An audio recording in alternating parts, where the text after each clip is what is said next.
Hi, I'm Kathy. Welcome to my channel. This is Duality Unfolding. So, in this reading, we are going to talk about energetic recalibration, which really is just another way of saying like a major shift that either you have felt coming, that you maybe just went through. Like we had a full moon earlier this week. Of course, like every 2 weeks, there's like either a full moon or a new moon. But I think if you're someone that's into tarot, or if you have like a spiritual practice, or you're just alive right now and the chaos of existing at this time is just overwhelming, then you probably have been experiencing a lot of like really significant shifts in your life. And sometimes those things are really hard to deal with. Sometimes even when we have this feeling that like something big is coming, when we get close to it happening, even if it's something that we've really been looking forward to, it can be, it can kind of create this feeling of like having the rug pulled out from under us, like just not feeling like we're on solid ground. So if you have been feeling like you want a big change to happen in your life, if you've been feeling like there's something big coming, but you feel like it's not here and you're a little anxious about it, or if you've just been through something kind of big and you're looking for some clarity around like why that happened, like what is going on, then this is the reading for you. So I'm going to be offering 4 readings. I pulled a card from each of the decks that I'll be using so that you can use that card to either, pick the reading that you want to watch based on the artwork, or if you're familiar with tarot, maybe the message of that card. As always, you're welcome to watch as many of the readings as you would like.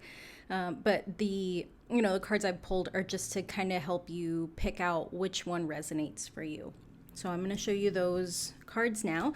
So the first reading is, or the first group is going to be with the Happy Tarot, and this card is the Judgment card. Judgment card is about second chances. Group 2, the deck I'm using is the Curious Creatures Tarot, and this card is the Hermit. Group 3, I'm using the Transient Light Tarot. This is the 3 of Cups. And group 4, I'm using the Osho Zen Tarot, and this is the 2 of Cups. So for each reading, what I'll be doing is I pulled a card to kind of serve as like a vibe check. So the very first card that I pull in the reading is kind of going to be like what the situation is, like the current energy of either the situation or like what maybe you're feeling, maybe if you're watching this for someone else, like maybe something that like they're feeling, but that'll give you an idea, like once you watch that first card, to see, okay, is this the reading for me, or does this sound like what I'm experiencing, or does this sound like something I kind of want to watch more about? And then I pulled cards on kind of 3 different questions. So I want to say 2 cards per question per group, if that makes sense. So the first question is, what shift are you being encouraged to like lean into or move towards? The next question is, where is this shift taking you? So what big plans does the universe have for you? And then that third question is, what are you being asked to release? And then I've also pulled 3 oracle cards just to serve as kind of guidance or support from the universe. So these are the 4 cards that you can choose from to pick the reading or pick the group that you would like. So take all the time that you need, and I will see you in the readings. Thanks. Hello, group number 1. So if you chose the Judgment card from the Happy Tarot, this is your reading. So we're going to talk about energetic recalibration, things shifting, changing, getting...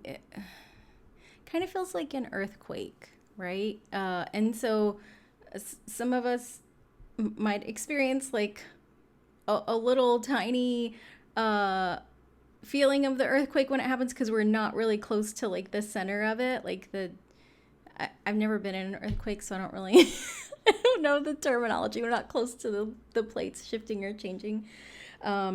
or we might be kind of right on top of like the center of it. So the vibe check for you is this Seven of Swords card. It came up in reverse, but the Seven of Swords is people doing things that they know aren't right.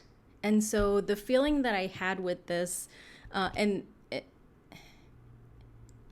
a lot of times like Seven of Swords is, gosh, it's a warning, right? We're getting a warning that like, hey, someone is taking things from you, you know, like, and we can see this little person like eyes down, like they're kind of looking back, like, am I gonna get caught? But like the eyes are down to me, and that kind of feels like a little bit of shame. And so the card came up in the reverse.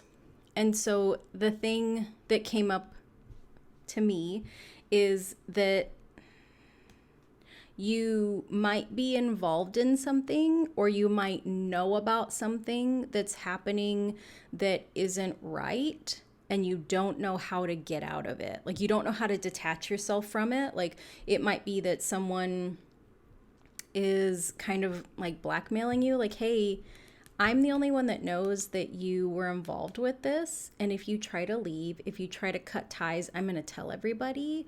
Or it can even be that you're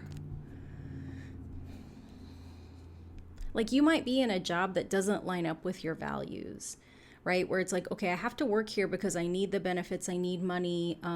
Like, I mean, that's why people work, right? Like we like we don't live in a society where like we really have a choice. Like if you need money, you have to do things for money, and most of us choose to work, you know, for organizations, businesses, ourselves if you're really lucky. But it feels like you're in a situation that like you're doing things, you know, because you have to, but they don't line up with your values, right? So this, in a very simple way, this could be that like you work at a steakhouse, but you're a vegetarian or a vegan, right? And like, you know that it's hard for you to work there. Like, you know that it's not good for you, but like you just haven't had the time, you haven't had the energy to like go apply for another job or go look for another job. And like the weight of being involved in something that you know isn't who you are, doesn't represent who you are. Like for some people, this could be having like some kind of relationship with someone that's like married or in a monogamous relationship, and their partner doesn't know, right? So this is doing things in the dark that like, and there's not malice with this. And that's what I mean when I say like, I'm not judging you. Like there's no judgment here. When it's, you know, like I said, when it's upright, it's a warning. Like, hey, somebody's trying to do some dirt on you. But I feel like because it came up reversed, it's like, hey, you know, like I feel like the reversal with this is like calling you to go inside yourself. And it's like, hey, you know, that thing that you're involved in that's eating away at you. Like, you know that this is not good for you. Like, you know that this is making your life really hard for no reason. And I say for no reason because it's something that you have the power to change, right? So like, to go back to the example of someone like kind of like blackmailing you or like threatening to tell people, like you always have the power of honesty. Like you always have the power to come out and say like, hey, I made a bad decision. I made a mistake. I did something wrong. And I just need people to know that I did this because I'm ready to be held responsible for my part in this, but also I don't want to be associated with this anymore. And the way for me to come, you know, to break away from this is to come out and share this honestly and openly. Not saying that it's easy. I feel like, you know, like that saying, like the truth will set you free. It's such a trite saying because like when we choose to like speak our truth, when we choose to be honest, it's very, very hard, right? Because like a lot of people don't like honesty. Like a lot of people don't. Like people say that they want honesty, but they don't. You know, and so when we choose to be courageous and share that honesty about like something that like we did that we don't want to be a part of. And I'm not saying everybody has to do that, but if that's what you choose to do, like give yourself like grace and compassion, knowing that that's so hard and most people don't do it. But you know, if you are dealing with something that's like weighing on you, that you kind of feel a little bit trapped in, you're not trapped. You know, like there's big shifts coming, but you know, if you're having that feeling, then that's the vibe check card, right? So if this resonates for you, then this is the reading for you. If you're like, nope, I make sure that I don't do anything wrong because I always get in trouble when I do things wrong, so that's not me. Or if you're not sure, you can continue to watch, and if we get further into the reading and this doesn't feel right, then of course you can pick another group. But that is the vibe check card. So I'm going to put this over. I have cards everywhere, so I'm kind of trying to keep things separated, but so that I can see them. Okay. So what shift are you being encouraged to like lean into or move towards? And so the two cards that I pulled for you are Three of Pentacles and the King of Swords. And so these are the two cards. They're super cute. So the first one that came up is this Three of Pentacles, and Three of Pentacles is a card of mastery. And so we've got this little guy, you know, that's like, hey, I made this, you know, and he's showing these two people, you know, like, hey, I created this thing. Three of Pentacles can also be a card of collaboration, right? So maybe, you know, maybe these two are the people that like hired him to do something, and he's like, what do you think of this? And like, can I get some feedback?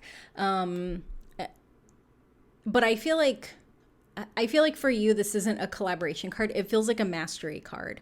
And so like the big shift that you're like moving into or you're being called into is to recognize that like there is a part of your life, there's something that you do on a regular basis. This could be something that you do for work because pentacles are associated with work, but pentacles are also the tangible. So this is something that like the Three of Pentacles is making me think of the third house in astrology, and third house in astrology is like everyday habits, like those little things that we do that are like maybe every morning, like you wake up and you brush your teeth right away, or every morning you wake up and you have a cup of coffee, or every morning you wake up and you go for a walk, right? Third house is like those little daily habits that we have that like I don't want to say that we take for granted, but like they're things that it's like, if I don't have my coffee, then I have a really off day. Or like if I shift something in my schedule, you know, like if I don't brush my teeth first and like I go work out in another room in my house, like sometimes I forget to brush my teeth, or just any random thing like that, where it's like, you know, like you have these habits in place because it's important for your routine, or it just makes you feel good. It's part of your self-care. But the thing that you're mastering is something that you do very regularly. Like this could be something that you do every day. And this is something that like you don't think of yourself as a master about this, right? So the thing that keeps coming into my brain is like exercise and like running for some reason. And so you might really be into running, and I'm not. Like I ran for a long time because I was in the military and we had to.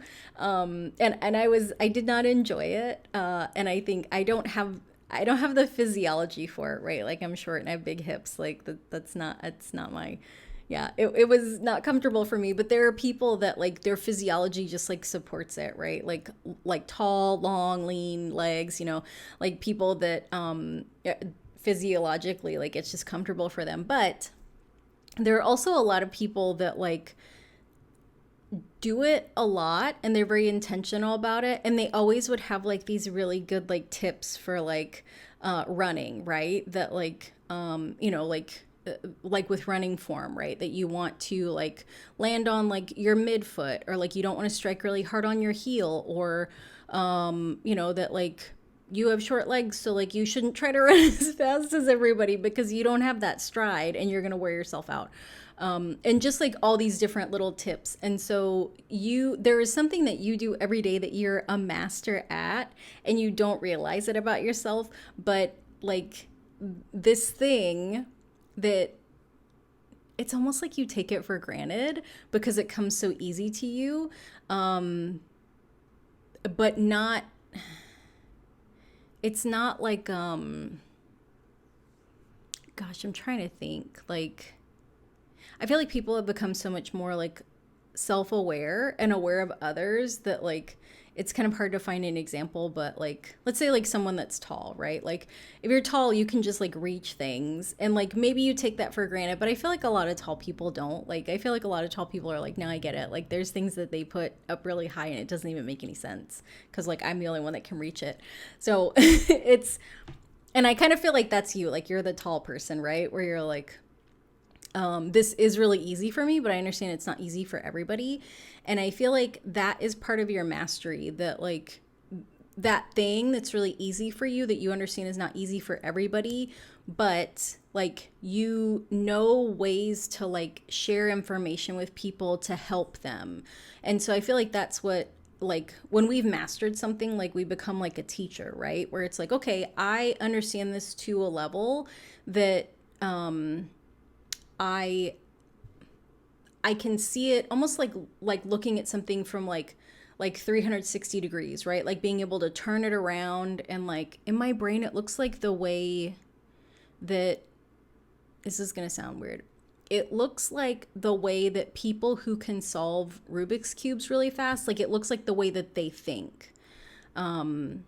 That like they're able to like think about like all the different sides of this cube and how if they move this piece it's going to affect all these other pieces, right? So because you're a master of this thing, like you're able to see this like really kind of complex perspective about it, so you can almost predict the ways that people are going to struggle with this thing. Like it's like a beginner's mind, right? Like that you've mastered something, but you remember or you're able to see how people that don't understand this, the common mistakes they make, or like the way that this is confusing, and like you know how to untangle that confusion.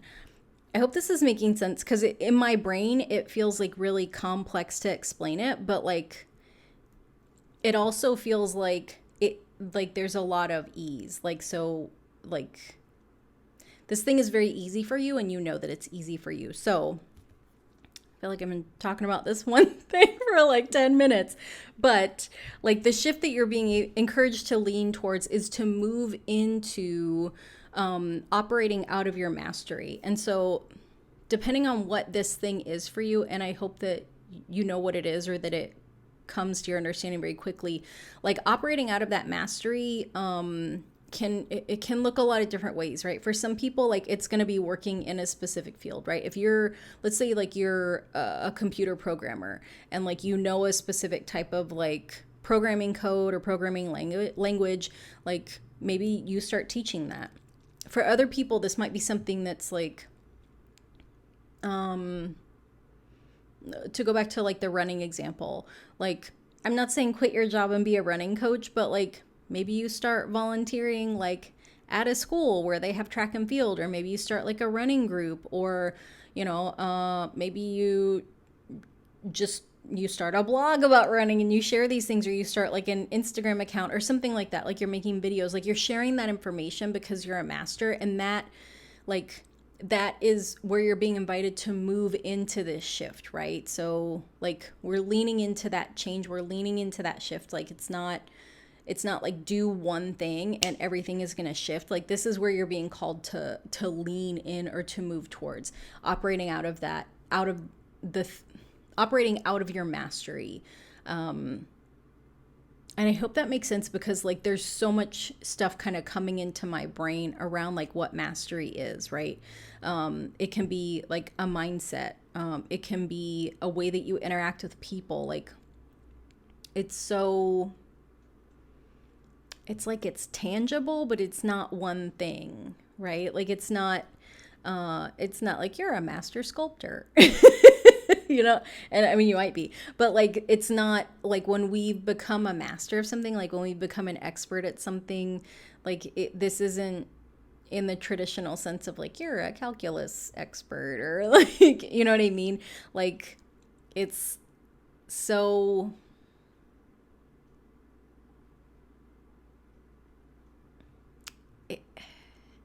I feel like I'm having a hard time finding the words, but like the word that's coming to my brain is expansive, which to me it doesn't make sense, but it might make sense to you, right? That it's something that it's like tree roots, where like this thing that you have a mastery of, it touches every part of your life, your existence, like how you operate. So you're being invited, you're encouraged to move towards that thing that you have mastery of, that you recognize your mastery in. And so that second card is the King of Swords. And by operating out of your own mastery and whatever that is, like what you're doing is you're shifting your own vibration, which is it's like so like it's not tangible. So like what that is like you stepping into your kinghood, right? You're leveling up. And like this isn't specific to gender, you know, that like what is a king? A king is this person that is, you know, in charge of like, I mean, I guess I feel like I don't really have like a real world example because there's like no true monarchies anymore. But you know, if we go to like movies, right, or like history, like a king is someone that's in charge of a kingdom. Like they make decisions, like they have to know lots of things, you know, so like that mastery, but they're responsible, and with that responsibility comes power. So like as you move towards operating in your mastery, what's going to happen is like you're going to start to see, and other people are going to start to see like the inherent power that you have, and also like the level of responsibility that you're able to carry. It's almost like you're upgrading your energetic cup. Like you're getting you're getting energetically like supersized, right? Like your ability to hold energy, like your ability to hold like high level energy is expanding, which makes sense why like the word expansion kept coming to my mind. So as you lean into your mastery, like your power, like your innate power, and like who you are is shifting and growing. You're up leveling. The next question is where is this shift going to take you? Like what big plans does the universe have for you? And so the first card that came out is the Sun card, which is like one of the most positive cards in the tarot. So when we look at this little baby, I feel like these two are very much related, right? That like as you step into your operating out of your mastery, like you're leveling up, like you're coming into more power and responsibility. And so you're essentially starting a new cycle, right? Because this is a baby, but this is like a baby on a horse. Like all these little curls kind of look like a crown to me. You've got the sun here like shining a light on you, very positive omen. There's also this flag, right? Which like with kings or like any kind of like royalty, you know, there's like some kind of banner, right, representing like this is a person of distinction. And like the universe is like moving you towards success, you know, and because you're choosing to step away from the things that don't align with you, you know, these things that are they weren't great, right? We've all been there where we've done things that we're maybe not proud of, like we're not happy that we had to do them. If we could do it over again, we might, you know, there might be some regret. But, you know, as you move into your operating out of your mastery and you're up leveling, like the universe is going to bring you like this massive success. And it feels like, you know, like I said, like starting a new chapter, because this is, you know, this infant, this baby. I feel like even the horse is like super proud. So I feel like this horse being there, like you're gonna have a lot of support, right? You're gonna have a lot of supporters that are like encouraging you, and maybe even I feel like there's like a not great connotation to this, but like carrying you. I think that in our society, like we put so much value on like being independent and like not needing anybody, and like I started from the bottom and like I did it all on my own or whatever. But really, like that's not like the reality, right? That like for people that have really any kind of moderate level of success, like you started somewhere, even if it's just like you had parents that made sure that you had like a safe place to live and that you were fed, right? Like you know, like we're not like we're not we come from people, we come from communities, we come from, you know, families and friendships and things like that. So like this belief that like I did it all on my own and I have to do it on my own, I have to be a lone wolf, like that's fucking stupid. And so with this horse, like you're going to have people that are there to support and carry you. And when I say carry you, it's not that like they're gonna do all the work for you, right? It might be that like you start a new job and there's someone that's like, hey, if you're interested in having a mentor, I would love to mentor you. And you're like, heck yeah, this is a new career for me, I'd love a mentor. And as they get to know you, they see, you know, that you're able to hold a lot of responsibility. They see that you have a mastery of certain things, and they're like, hey, let me introduce you to someone else. Let me carry you to a new position based on my reputation because I see your value. Let me introduce you to someone else that I think you would be really beneficial on their team, and they have an opening and I think you should apply, but I know them, so let's go talk to them. When I say carry, that's what I mean. You know, that like even just like when we talk about like our supportive relationships, that like our friends carry us when things are really hard, right? That there's times that, you know, that we struggle to see like the light in ourselves, you know, we have people reflect those things back to us. So that's what I mean by carry. So that was the first card for where is this shift taking you. The second card is this Two of Wands. I don't know why I always get like the 2 and 3 of Wands confused, but with this Two of Wands, we have this person that's like looking out over this horizon, and they're holding the world. And so the universe is taking you to like into a new chapter of like success, prosperity, abundance, like all the good things, so that you can essentially get to a place where you have like the foresight, you have the vision, you have the perspective, and also you have the understanding that like the like the world is your oyster, right? Super cheesy.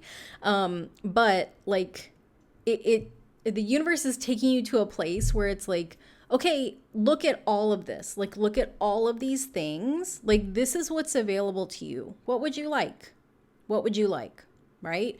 And so we've got this person that's just kind of standing on this precipice, which is like energetically, this is a big deal because like we can't see what's out here, right? I mean, we can see the sun in the background. We can see that there's like kind of different mountains, but like we can't see what's down in this valley that this person sees, right? We can't see what's like way over here. We can't see what's over here. So it's like there's all this like new opportunity available to you. And in some ways, like this new energy feels like the Fool, but not really. I feel like the Fool card is like, I feel like sometimes the Fool is like happy accidents, you know, that like, oh, I tripped and fell into a new job. Like, look at me. And like, I feel like that doesn't always happen for people. But I feel like like the universe is bringing you to like just this really amazing success, abundance, like opportunities. Like, I feel like it's things that like you couldn't imagine, but I think it's also things that like there's a part of you that is like, ugh, can't, like, I know this is coming and I can't wait to get here, but like, ugh, like what do I need to do? Like it's really hard. It's been really hard. And yeah, I feel like the Judgment card is the card that you use to pick the reading. And like I said, this is a card of second chances. And I feel like this is not only is it like a second chance, it's a second chapter, right? That you get to not necessarily like do over, like you don't get to go back and repeat the same thing. You know, because this card's based in the biblical concept of resurrection, right? That like I think it's Archangel Gabriel like blows his horn and it brings people back from the dead who were like the true believers, and that, you know, they get to rise again, like free of sin, and they get to live like in this perfect whatever. But metaphorically, I feel like that's what the Sun card is. That like, you know, you're starting a new chapter. That like there's like light rays and angels and magic, and like hopefully people aren't naked where we're second chances, but if you're into that, hey. So I just wanted to kind of point out like that second chances, like the second chapter thing. Next is what you're being asked to release. So I got 3 cards. 2 of them are reversals. And I think it's very interesting. So you got the 5 of Swords reversed, which looks very similar to the 7 of Swords reversed. Or the 7 of Swords, sorry. These are both upright, obviously. Duh, you can see that. You know, the 7 of Swords was your vibe check. 5 of Swords is what you're being asked to release. And so these, you know, this is both very much the same energy of people taking things. But when we look at this card, this is... to me, like 5 of Swords is any means necessary. Like whatever I have to do to crush, annihilate, stomp on the competition to get all the things, I'm about that. Because this is reversed, like you're being encouraged not to tolerate that energy. I don't feel like that's the way that you operate, but I do feel like there's some apprehension and anxiety that like this is what you'll have to deal with. That like these people are always in the places where I want to be, where I think success is, and I don't know how to deal with this. I don't want to deal with this. Like if I just stay small and quiet, these people won't see me. And the people that operate this way, like we're all wounded, but I feel like they're wounded in a way that like they operate like this because they've been taught you have to like snatch and grab power. Like they don't have any innate power. They don't know how to inherently like harness their own power. I feel like all of us have an innate power, but a lot of us have been conditioned that like we don't have power. And I mean, really, like, well, let's be realistic. We live in a society that like it does everything that it can to disempower us if we are not part of like that little 1% elite, you know, group that has all the money or makes, you know, all the decisions for how our society runs. So with this in reverse, the thing that you're being called to release is that apprehension about speaking up about things like this. And so as you move into operating out of that level of mastery, that whatever your mastery is, and your internal power grows, it will be easier and easier to deal with these people, right? Because when we look at these 2 cards, like we've got someone that this figure is very young, which I think in kind of an energetic, like metaphorical sense, this is someone that's kind of immature. You know, they probably operate out of like what do I do to make me feel better? Like, it's all about me. Like, this is what I need. Like, this is how I succeed. And the king doesn't operate that way, right? The king doesn't have to take anything. The king holds up his sword, like, this is my sword because I'm the king of swords, and I'm just sitting on my throne and I'm just living, doing king shit, you know. And so as you come into your power more, that apprehension about dealing with people like this is going to go away. But because these are swords cards, like the swords are about thoughts and communication, like, you will have to speak up about these things. Not saying that there has to be confrontation, not saying that you have to call people out, but you're going to be in a position of power. You know, and with great power comes great responsibility. But I think this experience has given you a lot of insight to what this is about, but also like how these people feel, right? So and this might be part of your mastery, just like understanding people, or like mindset, thoughts, like, but because you went through this, like, you have insight, knowledge, experience, intuition, like it's like this higher level of knowledge, information about dealing with these situations.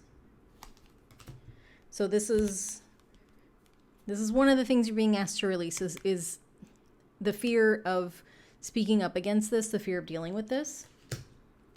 The next thing is the Page of Wands reversed. So that Five of Swords was reversed, and then this Page of Wands was reversed. And so these two are related. The pages are messengers. Like, pages come to give messages, and like, I mean, see this look how cute this little person is. Just adorable and happy with their little candy wand. Messenger, this is another card about speaking up, but the speaking up is the action. Wands cards are action. And so yeah, you're gonna have to speak up about this. And it doesn't feel like speaking up like, oh, I have to file a report, or I have to confront this person, I have to tell them like they can't do this. It doesn't feel like that. It feels like this, because like the page is related to like the court cards, right? Like the page is the messenger of the king. Like, the page isn't necessarily someone that like everyday people like summon a page to send a message. Like, the page is associated with, you know, the people of the court, and also kind of the levels that, you know, they work up. Like, a page wants to become a knight wants to become a king. Another thing about pages is that they can be intuitives and mediums.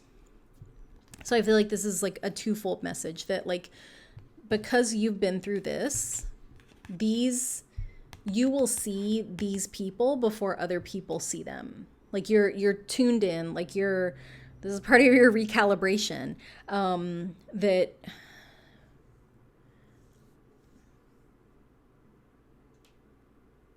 when this is so random, sorry.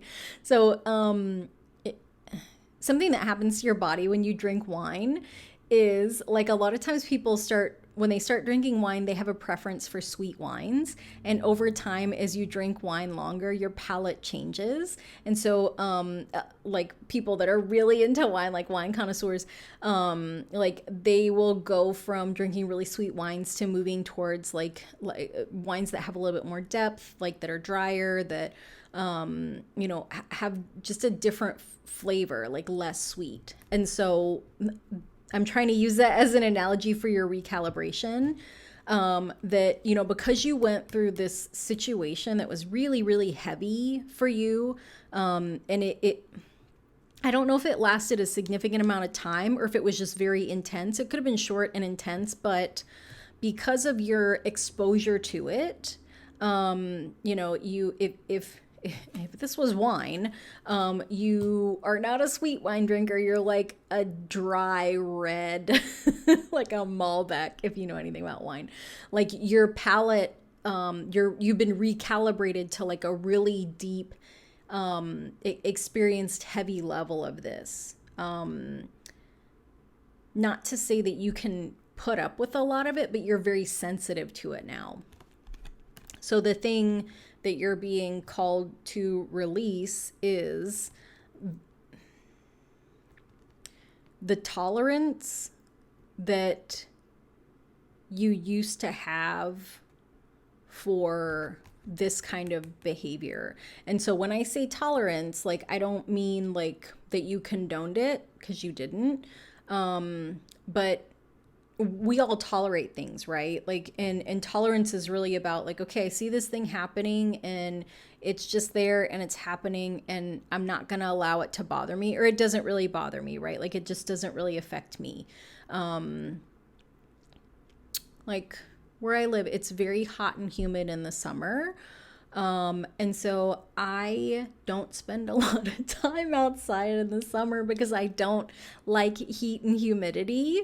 I don't know anybody that does. I also don't like bugs. And it's like, I mean, bugs love some heat and humidity, right? So like, but I don't really have to tolerate it because of modern technology, right? That we have indoor dwellings and air conditioning, or like ceiling fans or whatever. So when I talk about tolerance, that's what I'm talking about. So because of your exposure with this, the intensity of this, like you no longer are able to tolerate this. And because your tolerance for this has become so low, like,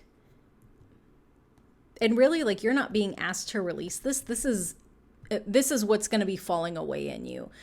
Because your tolerance for this is so low, you won't be able to not speak up about it.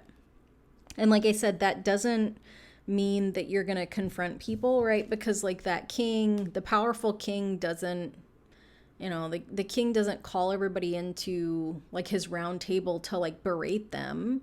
I feel like what is possibly going to happen is that you're going to be having conversations around this. So I feel like this is kind of like workplace culture. This might be, I mean, you might have like a YouTube channel. You might have conversations with people just kind of talking about the prevalence of this and like that this leads to this and how harmful this can be for the people that are the ones that are actively doing the dirt, as well as the people that like are unintentionally or intentionally complicit with it, like the damage that this causes, and also like the impact to these people. Because I feel like this is so prevalent. Like these two things are so prevalent in the world right now that like, you know, like so many people have been taught that like, if you want power, you just steal it, you just grab it from others. And then we also have like the dichotomy of the people that like, this is how they survive, right? Because they live in a system that's not conducive to really like anybody like being able to live like a financially secure life, like in the state of things right now. Like it's okay, sorry. So there's a lot of this, and it happens like on a spectrum, right? So yeah,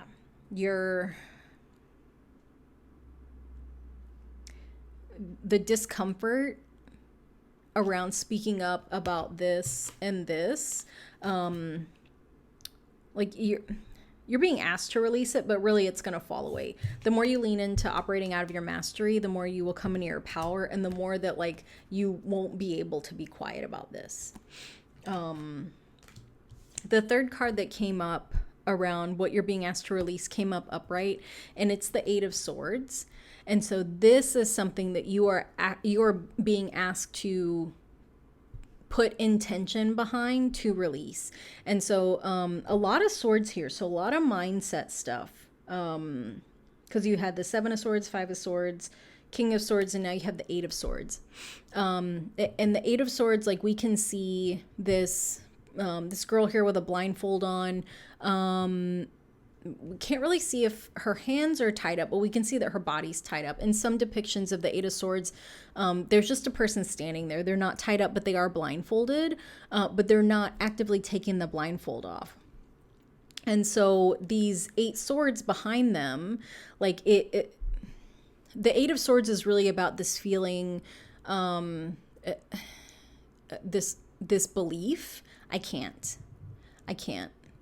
get out of this. I'm trapped. I've been tied up. I can't. There's nowhere for me to go. I can't. I'm surrounded. They're everywhere. I can't. And so what this card is about is the mind, like the fear mind, like the scared part of us is like, somebody took me someplace that I don't know where I am. I don't know what's happening. I'm kind of in this hyper reactivity, and that like once you kind of calm down and like breath work, even if it's just like taking a couple deep breaths, right? That like if you're still in this, when the magnitude of this, when the pressure of this gets really big, just like doing some deep breathing. If you've heard of box breathing, you can Google it. Like it's a type of breathing that like, I want to say the Navy SEALs created for when people's oxygen tanks kind of go on the fritz, or if they run out of oxygen. It's a way for them to regulate their nervous system through breathing. But essentially, like for this person, if they just stopped and got quiet and took some breaths to like calm their body and their mind, what they could do is tune into, what do you feel? I feel water. I feel the warmth of sunshine. Maybe there's a breeze. Maybe they feel the water moving because there's this little guy. Look at him. He's like, you can do it.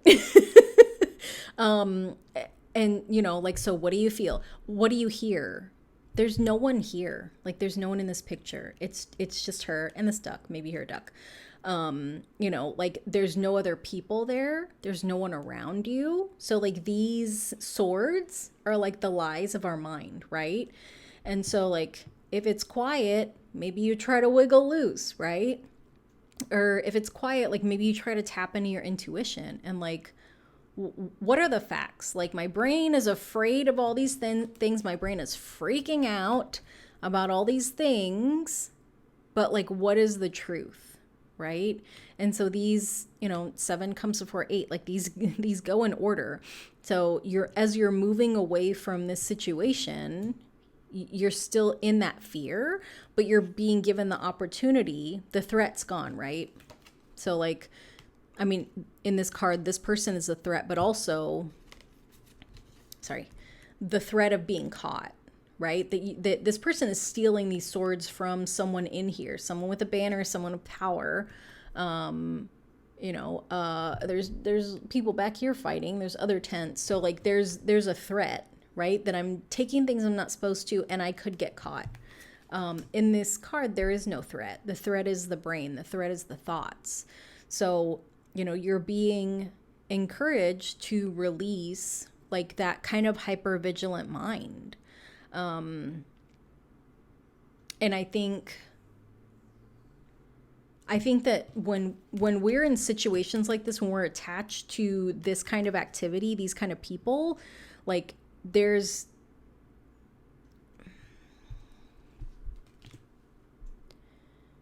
it feels like a tug of war, right? Where it's like, I can't talk to people about this, but I need to talk to people because I need advice, because I don't know what to do, because I accidentally got myself associated with this. And that's a lie that our brains tell us. Like, we don't need other people to tell us what to do. And it might be like this person told you what to do, and that's how you got into this situation. And so like this 8 of Swords, like, they just need to tune into themselves, right?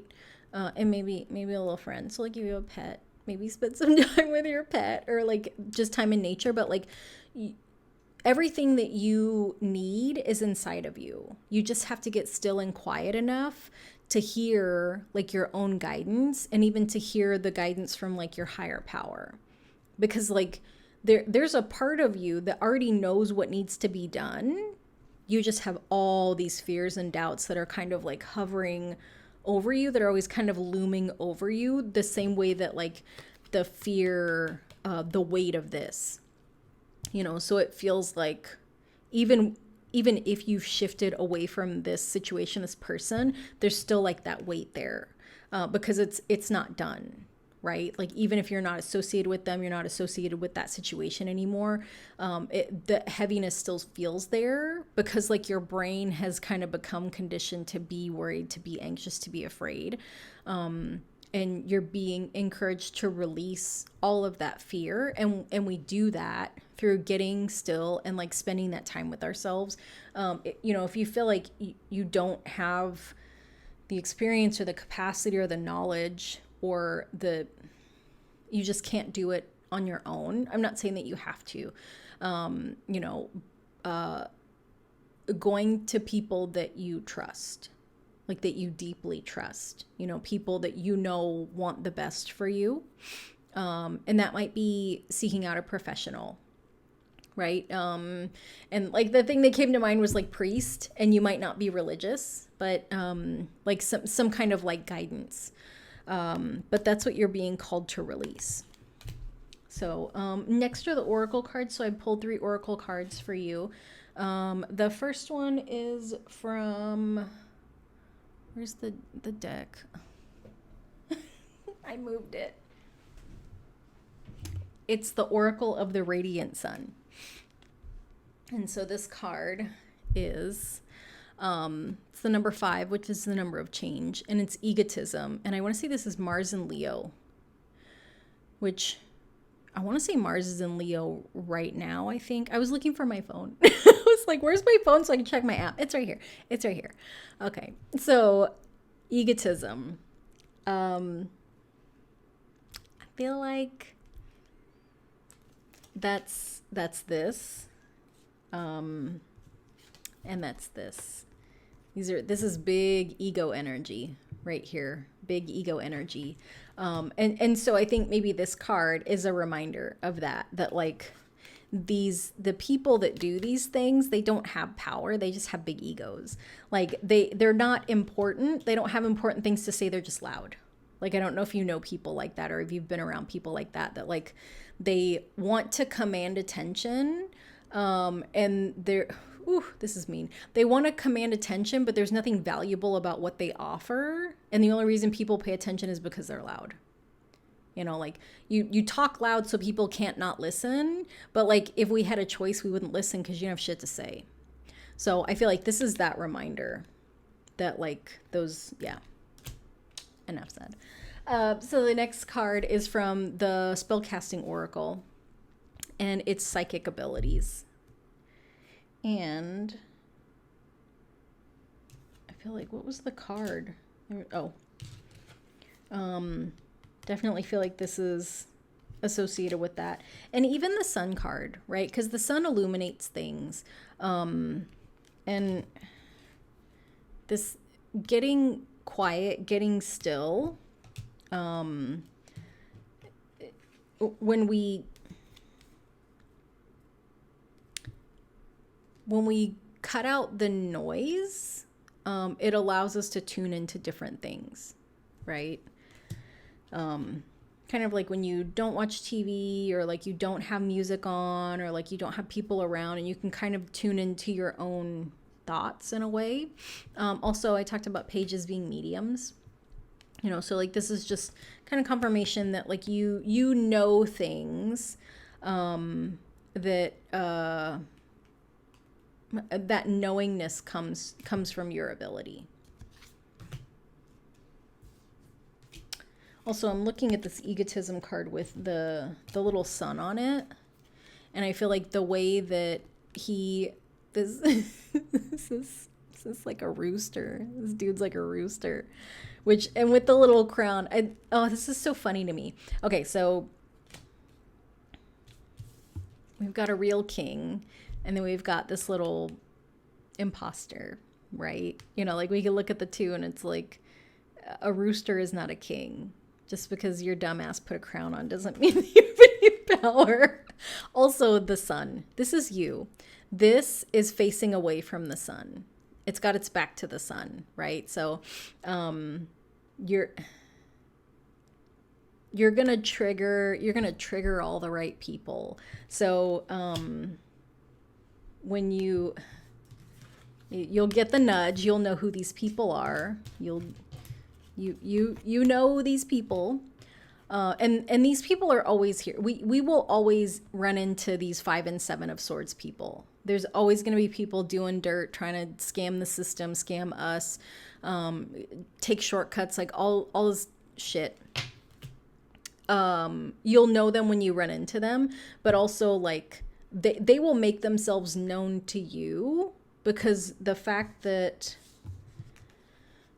you are chosen and highly favored, and you know how to operate in your own power, is very triggering to them. So the times that you run into these idiots, like, it's them, it's not you. It's not, you know when it's about you, and this is not about you. And then the third oracle card I have for you is from the Starseed Oracle.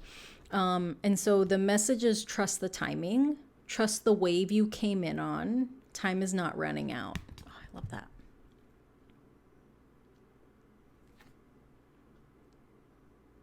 And I feel like we've got, so there's 3 figures here. I don't know if you can see them. It's the same person. And these are the stages of your evolution, right? That, like, there's a part of you that knows you can get here, like we talked about, but you're right here. And this looks so far. But your fear mind doesn't see this in the middle. Your fear mind is like, how do I get from here to here? It'll never happen. That's ages away. Not really. Okay, well, how do I get from here to here? Oh, that's doable. Like, that's easy. I can do that. And so, like, trusting the timing of things, like I said, like, some of you might still be associated with this, and some of you might not. Some of you might be here. But know that, like, this isn't, I'm not saying that you're going to be stuck in this forever, but the 8 of Swords is a time for you. It's a time of developing, like, an inner mastery of your emotions, of your psychic abilities. You know, the more that we are, quote unquote, stuck in this time of silence by ourselves, the more progress we can make, right? The longer, how do I say this? The longer you're forced to sit the fuck down and be with yourself, the faster you learn who you are. And learning who you are is recognizing that, like, that you've mastered something. Recognizing that that you do deserve all the good things, and that there's so much good that you've done, and it's inevitable that this is coming for you. And also understanding that you have a very significant level of innate power, and that you can handle a lot, and that there are a lot of people that need your guidance and your leadership. That's why we get stuck here. And that there's no tangible worldly timeline for you to get from here to here, right? And also, like, the here, all the way out here, this isn't the end destination, right? Like, when we look at this person out here, they're still in the middle of this, like, ocean desert thing. It's about, like, forward progress, forward momentum, like, moving forward. That, like, there's not a place for you to get to, right? It's not like, get to your castle because you're a king. It's about like living this life that, like, excuse me, like, as we move forward in life, as we grow and progress and, like, meet people and help people and improve things and have experiences, like, that's what life is about, you know? And that, like, even when you feel like you're alone, you're not the only one. Like, this this is your individual journey. Everybody's journey looks different. But like, you know, like I said, like there are people along the way. Like there are people that want to support and carry you. Like in this card of second chances, there's multiple people. Yeah. Yeah. So group number 1, that was your almost an hour long reading. This is, I mean, energetic recalibration. Like, I don't know why I thought that was gonna be like super quick, right? Like 15 minutes and like, let's figure out what you need to be recalibrated with. No self. Yeah, this is a very significant, like big shift for you, as it should be. Like you're walking away from,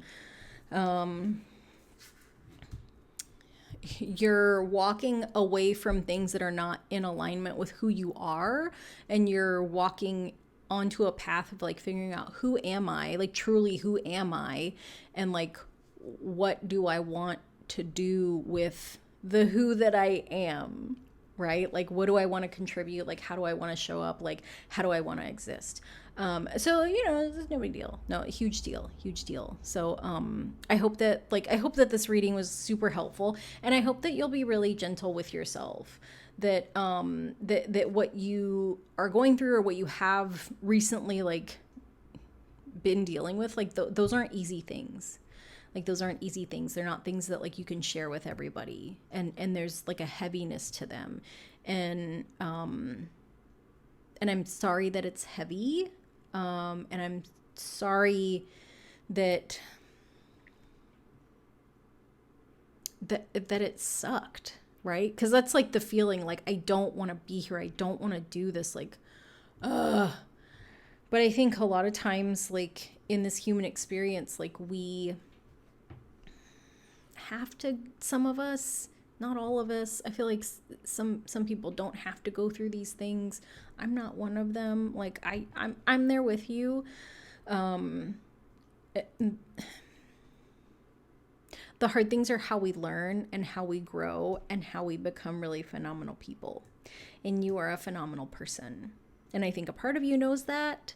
And a part of you would never say that out loud, because you don't want people to think that you're this. You're not this. You'll never be this. You've never been this. Nobody thinks that you could be this.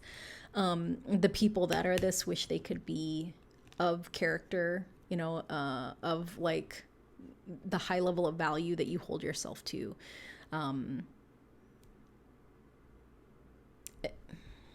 Yeah.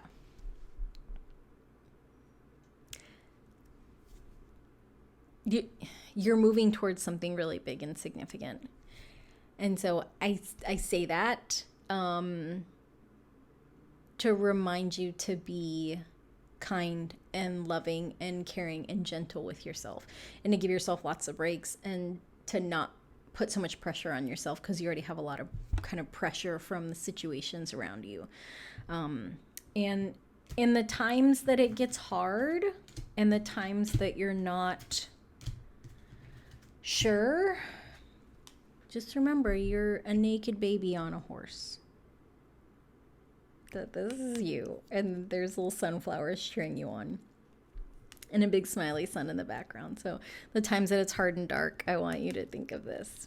Okay, group number 1, that has been your very long reading. Thank you so much for watching, and if you enjoyed this video, it would make me very happy if you would click that like button and subscribe.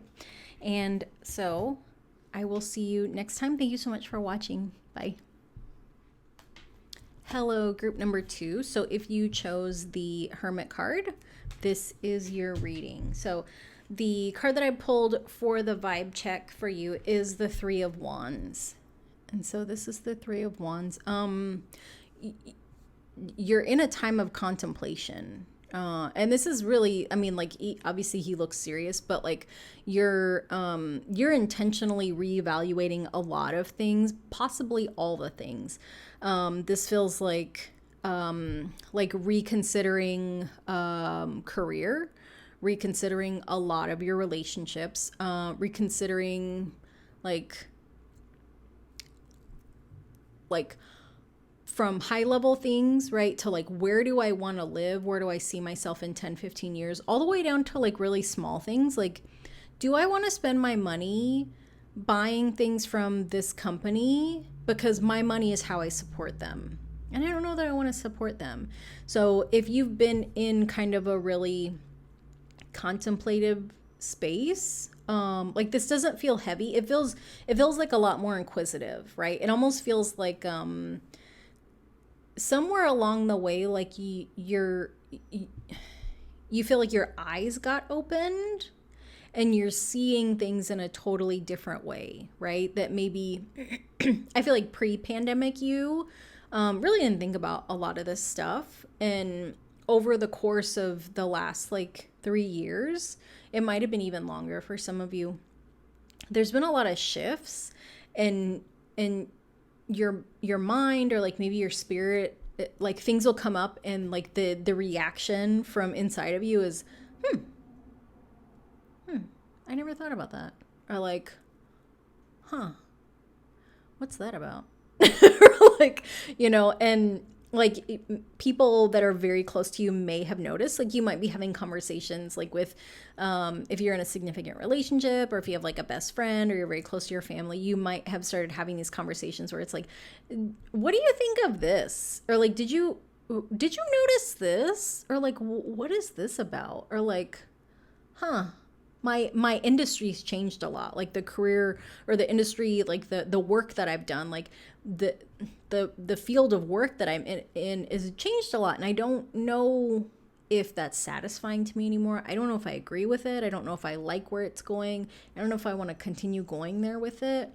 So yeah, like, if you, this is your vibe check card. So if you feel like you've been very contemplative about a lot of parts of your life, and this could even be like big, like high level existence, right? Like, maybe you're starting to question, like, if like a belief you had about the afterlife is true or not. Or like, maybe you have never believed in reincarnation, and now you're like, well, there's compelling evidence that makes me wonder. This card is not about like making decisions. This card is about like kind of opening up to gathering more information, like accepting more information. So if this is the energy that you have been in, then this is your reading. So, what shift are you being encouraged to lean into or move towards? And so the two cards that came up are the moon and, oops. Oh, sorry, I thought I was going to sneeze. Are the moon and the 10 of wands. So let's look at the moon first. We have this beautiful wolf. I was gonna say wolfstress. That's not even a word. I'm just making words up now. Like, this lady wolf of the night, and this little crab just hanging out.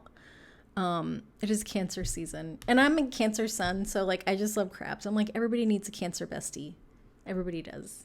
Like, I feel like all the astrology memes, like, they hate Cancers, but like, really, you guys need us.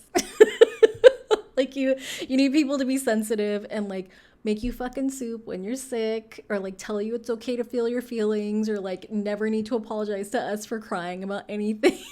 Okay, sorry, Cancer rant over. But okay, so we've got this moon card here with this wolf.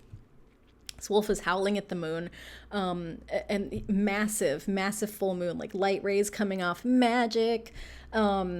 The full moon illuminates things to us in the dark, right? So if you've ever been outside when there's a full moon, I feel like there's like this kind of magic to it, right? Where it's like, a lot of times when we go outside, it's like, especially when there's a new moon, which is no moon, it's so dark, depending on where you live. Like, I live in a really rural area, so it's like super dark.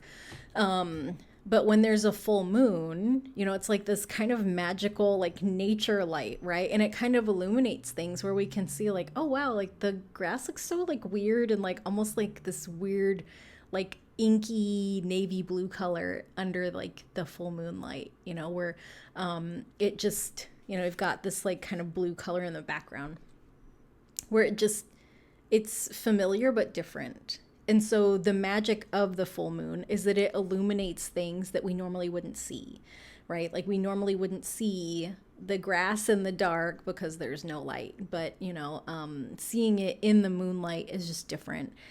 And what this is about, I feel like, is very much related to this Three of Wands, is that there are things that you weren't able to see before that are being illuminated, right? That are being, and it's not like full light. It's not like a floodlight. It's not like a flashlight. It's not like the sunlight.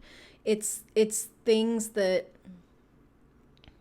it's almost the same way as like your peripheral vision like works, where it's like sometimes you kind of not necessarily catch something out of the corner of your eye, but it's like maybe the thing that's coming to mind is work, right? So like you're sitting at your desk and like you can see someone approaching you, and it's not like weird or scary. It's familiar, right? Like you can remember who wears what, and it's like, oh, yellow shirt coming towards me, like that must be Sam. And so like your peripheral vision is like, hey, there's a thing coming, and like your brain can decide like, do I want to look at this, or like, is this a threat or whatever.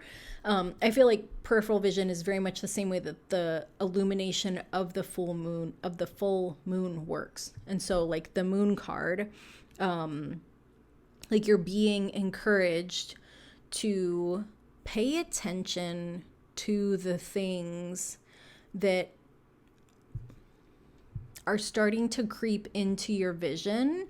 And I don't mean like your eyeball vision, maybe that, but into like to the vision of your brain, like the things that are coming into your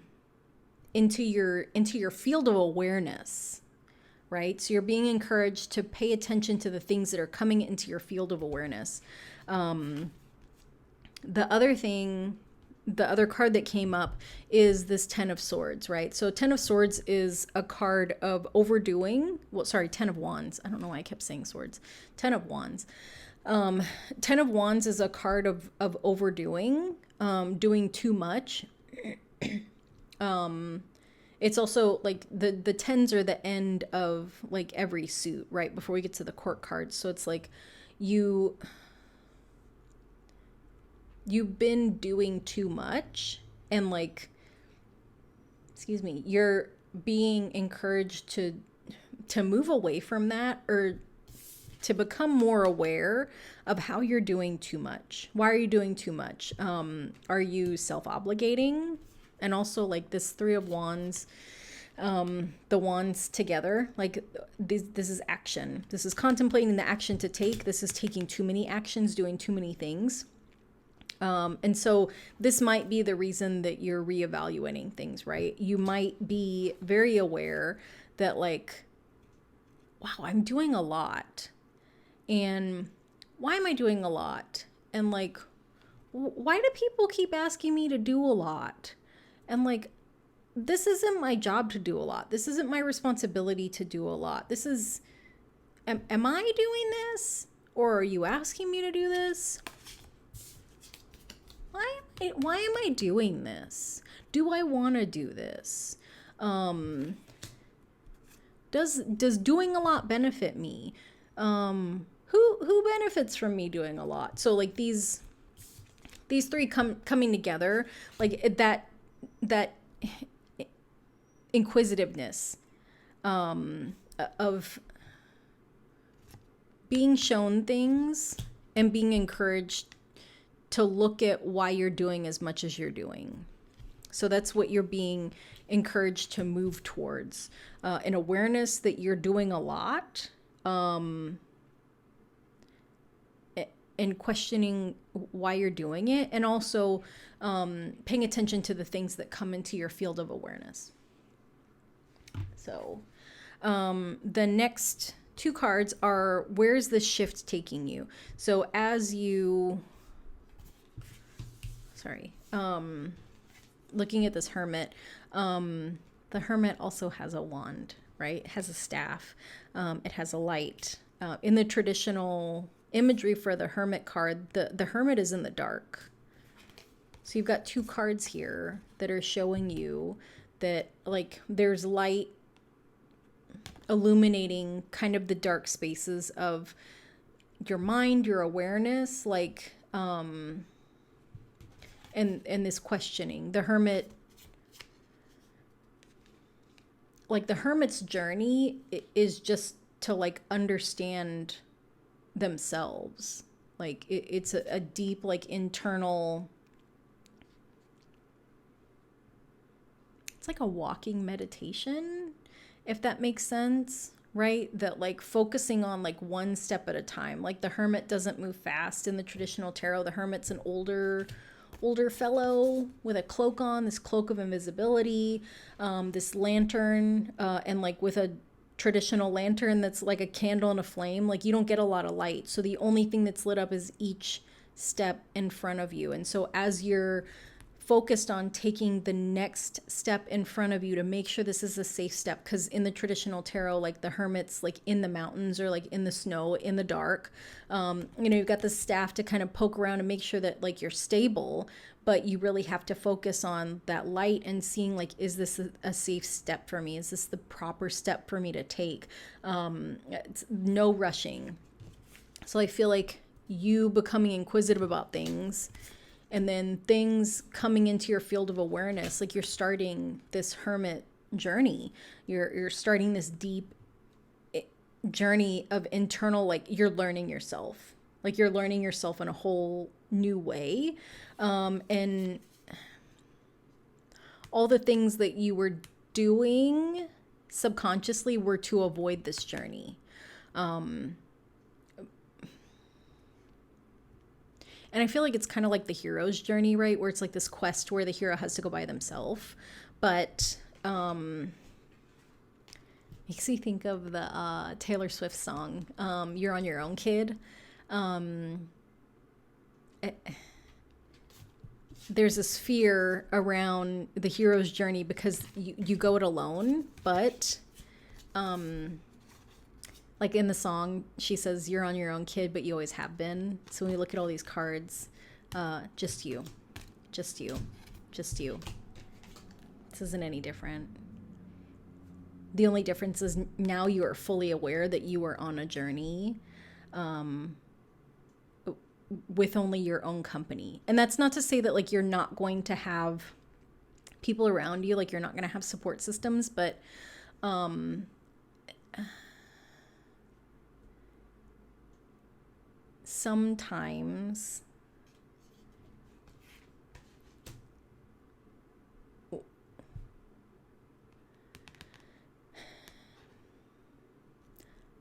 sometimes when we're called to like a higher purpose, when we're called to up level, when we're called to grow, a lot of things have to be removed, because how do you become who you're meant to be if you don't know who you are? And I think a lot of us, we all go through these, depending on how old you are, like we all go through these different phases of life, right? Where it's like when we're kids, we're learning the social rules of our family. Like, how do I survive in this family? Not to say that like all families are like, kind of stuck in this survival mode, but like, I feel like for a lot of people, like just living every day is survival. But, like group dynamics, like what are the rules of this family? And, a lot of families, have rules where it's like you don't hit people. Like you don't hit your siblings, you don't hit your mom, you don't hit your dad. Just because you didn't get your way, you don't hit people. And for the most part, like that's kind of like it was. Maybe things are like so crazy now, I don't know, but like generally when you don't get your way, you don't hit people, right? So like as children, we're learning these rules, and then we become teenagers and we're trying to learn the rules to fit in with like other people, and there's like intimate relationship dynamics, where like we want to figure out how do we become appealing to like the people that we're attracted to, and then we go into our 20s, and like maybe you go to college, or maybe you have a career, and you're learning yourself, and then like into your 30s. And so like each stage of life, like we're learning ourselves in a different way. But the ways that we are learning ourselves are influenced by the people around us, right? Family dynamics, like the rules of your family come from the people that you live with, right? So your parents teach you rules, your siblings teach you rules. In school, like your peers teach you things. In dating, like the people you're attracted to kind of teach you things depending on like your gender, your sexual orientation, the culture of like the country or the state, city, whatever that you live in. And when we go into like work, like the dynamics of like coworkers in the workplace. But until we are able to get alone with ourselves, we can't learn like who we are separate from those things, right? So it's, it feels like the way that we learn for a large majority of our life is from a place of comparison, right? That like an easy one is like gender norms, right? That like girls have long hair and men have short hair. So then like when you're a woman that has short hair, you're compared to men in a weird like aesthetic way, right? Like nobody looks at me with short hair and is like, that's a man. Like, no. No, I'm a small person. You know what I mean? Like, not to say that men aren't small people, but like, I feel like it's very obvious that I'm a woman, but comparative to traditional gender norms, you know, like I don't she doesn't subscribe to that because she doesn't have, you know, long flowy hair like most women would. And so that's a little different, you know? And so it's like, okay, so what does that mean about how I feel about myself as a woman? What does that mean about my gender? And how I identify, right? And like, I think that gender is garbage, but not just because I have short hair, just because I think it's nonsense. And Ben agrees because he came over here to say hi. I don't know if you can see his little head. Come on, you can sit back here, buddy. Come on. But once we're able to get alone with ourselves and kind of let go of like that noise of the outside world, that's when we can learn who we are, right? That's where we can learn what we value. That's where we can learn what is important to us. And so that's a huge part of like the hero's journey. And so if there's this part of you that's like worried it's going to be like lonely and like you're going to be wandering for 40 days and 40 nights with a lantern and a cloak on the dark, like that's not how my hermit journey was. There was no snow. I don't own a cloak. It was not exceptionally dark outside, a little bit dark on the inside, but I think that's just me. But like you have the people that are around you and that support you. But like your brunch friends, probably not really going to be part of your hermit journey. I'm sorry. You know, the people that you kind of have the more superficial connections with, the people that don't deeply know you, that those people are going to fall away. Because the people that deeply care about you, the people that are deeply invested in you living your best life, are going to be there, you know, and they're going to be okay with you going on this journey, right? The people that are superficially connected to you that only benefit from you doing too much, like they're going to fall away. And that's for the best. Okay. Rant over. So, sorry, that wasn't a rant. The next two cards that I have for you are where is this? Nope. Yes. Yeah. Where is this? Where is this shift taking you? And like what big plans does the universe have for you? So these are so good. Good. Okay, so the first card is the Ten of Pentacles. So to me, the Ten of Pentacles is, if you're familiar with tarot, there's like the Ten of Cups, and to me, the Ten of Pentacles. Like these are both happily ever after cards, right? So Ten of Cups is typically associated with like love and romance and family, but Ten of Pentacles is also like a happily ever after card. You know, we've got like these two people, so a little coupled up, got a dog and like 2 little baby alligators. So like this is like family, like the perfect little family. There's like a little vacation beach house, palm trees, all these little pinnacles everywhere. You know, we got this guy's holding one, we got one down here, kids got one, you know, and then the rest of them are up here.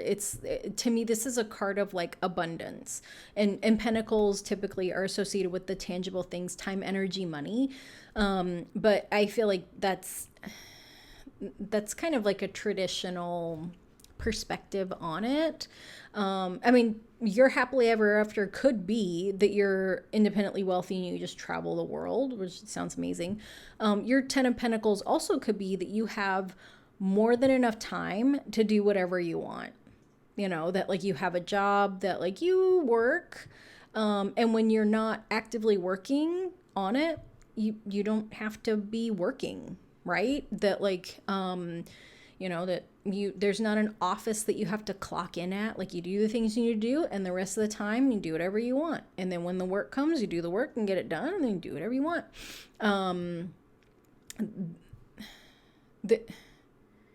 This is the top of the, like, this is the dream come true, like happily ever after dream come true card. So this is where the universe is taking you. Which is really amazing, right? So like at the end of your hermit journey, like this is what's waiting for you. Like finding these people and this abundance and all these things, this happiness and this joy, and like maybe alligators, maybe you're super into alligators, maybe moving to Florida. Maybe by the time you get done with your journey, it won't be a hot mess there and it'll be amazing. I was gonna say, or maybe it's already amazing in your eyes, but if that was the case, you wouldn't be watching this. So that was the first card, happily ever after, abundance, fulfillment, 10 of Pentacles. And then the other card that came up for where is this shift taking you is the 6 of Coins. And so this card is about reciprocity, and this card is about generosity, right? So you've got this extreme abundance. This is happily ever after, more than you could ever need. Financial safety, like abundance, security. 6 of Pentacles is about sharing, that like from her overflow she can give to, you know, these 2 little babies. What is she giving them? Are these peanuts? Corn. They're little, well, not little, these are like big pieces of corn. So the traditional 6 of Pentacles is someone that's of like a higher financial status that's giving to 2 people that look like they're begging, which is kind of not amazing energy, but it's a card of like of reciprocity and generosity, that like because I have more than enough, I want to give to people that that don't have and that have a need. And so that's what this card is. So like your philanthropy, what the universe is, like where it's taking you, like the big plans for you is that it's going to bring you so much abundance that you're able to help people, you know? And so this doesn't have to be financial, right? That I think that there's a little bit of energy of like, I don't want all that money because I don't want people coming after me trying to get it. Like, doesn't have to be that. It might be like I talked about with the time, right? That you work a job where like when you work, and when you're not working, you have a bunch of free time, and you choose to take your free time and help other people. You volunteer someplace, or you do pro bono work, or even the energy thing, right? And this can be something as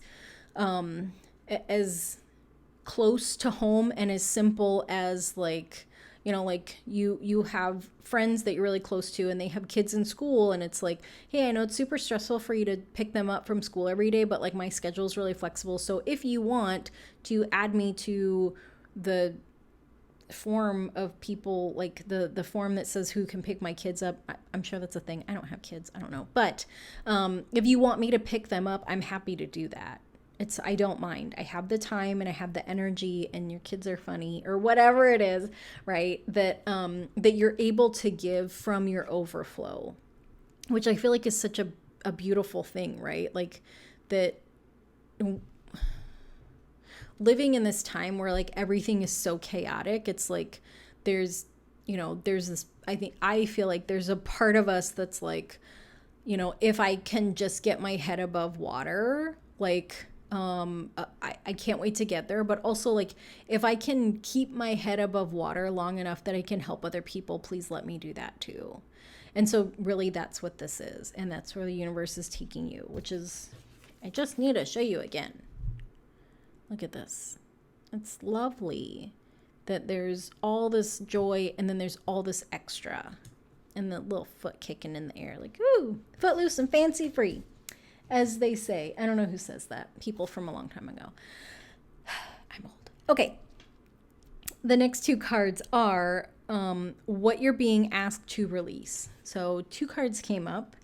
And sorry, I'm laughing because I feel this. And so it's funny to say this to somebody else. But the first card that came up is the Star reversed and then the Ace of Swords. So let's look at the Star reversed first. The Star upright is this little, I don't know if this is a gopher or a groundhog, but it is stinking adorable. Look at this. Look at this little face of innocence. So the Star is, I feel like it's like one of the best cards in tarot. Like the Star is I mean, it's like the superstar, right? But not Hollywood, right? So the Star has this like innate light in their heart space, in their center. But there's also this big kind of light in the sky, right? And so it's this, you see this because it's in you. You recognize this because it's who you are. And because this is in reverse, this is the reason I was laughing, is because there's a part of you that knows that you are the Star. And that doesn't mean that, like, you know that you're supposed to be famous, or you know you're supposed to be in the limelight. Like, this is, like, you know that you are a light source, you are a light worker, you are a light being. You know that you have a higher purpose here that is not necessarily tangible, right? Like, the Star is not the person that cures cancer, you know. The Star is not the scientist that comes up with that cure, that learns like molecular biology or whatever. I don't even know what it is. The Star is the person that has the conversation with that scientist and reminds them that, like, that if they want to, if they believe that they can come up with a cure for cancer. That, like, they can create that because they have that knowledge and that understanding and the fortitude to do it, because it's so complex and complicated. Like, this, to me, the Star is almost like a muse, but I feel like a muse is like, muse feels like this kind of like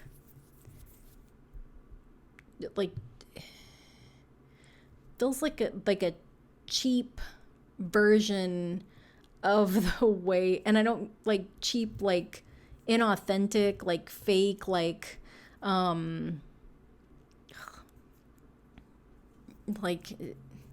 don't know why I'm thinking of like a penny, like an old kind of oily, grimy, like penny, right? That's like kind of covered in stuff and it's like weird and you can like smell it and it smells good. Like, to me, that's how muse feels, to use like that word to describe the Star. Like, it, I don't know if I'm making any sense. But you have a light inside of you, and you're being called to release your apprehension about people seeing that in you. You're being called to release the worry that this thing you see outside of you, you're worried that, like, it's not okay to connect with this because you're lying to yourself that you're special. like, I feel like there's like doubts in your mind that like, well, this can't possibly be me. And it's like, well, you see this because it's in you. Like, this attracts you because it's familiar. There's like a magnetic attraction. There's a vibrational frequency match. And so like, you know, because this is in reverse, like you doubt that you're a light worker. Like you doubt that you're here for a bigger purpose, because in your mind, you know, like the bigger purpose only looks like this. And it's like, no, like your bigger purpose, like your role as like a star, as a light worker in the world is to like touch and connect and influence and encourage. Like I feel like the star, like the Empress is the divine feminine, but I feel like the star is very much like divine feminine. And like the difference between like the feminine and the masculine energy, like the feminine is like water, it's influential, right? That like water running over the rocks in a riverbed is what smooths it, but it doesn't happen right away, right? It's like the hours and days and months and years of water tumbling over these river stones is what causes them to become smooth. Like the constant exposure of the water going over them. You know, the masculine energy is like an earthquake that cracks the earth open. It cracks the land open, like the shifting of the tectonic plates. The masculine is like this big kind of force of energy, like a sprint, you know, and that like the feminine energy is like an ultra marathon, you know, like 100 miles, you're chugging along and like, well, we're going to take a break because I got to sleep after running 30 miles. I don't know. And so like, you know, the world has told you that like, oh, to have a purpose, like you have to do something significant. You have to be a Jeff Bezos or like a Bill Gates or something like that. And it's like, no, that's not true or accurate. Your purpose is to be in the spaces and create illumination so that people can see things, so that people are inspired to make those changes. Yeah. So any doubt that that's what you are, you're being asked to release that. So no big deal. I know it's a really big one. Like this is deep inner work. And so the really beautiful thing about the Hermit and the Star is that once the Hermit gets to the end of its journey, it realizes that it had the star with it the whole time, right? That this, you know, this light, like, oh, this is me. I had to travel on this journey for however long it took to realize that like the star is in me. That I am the star, that I've had my light with me the whole time. I just couldn't see it because, you know,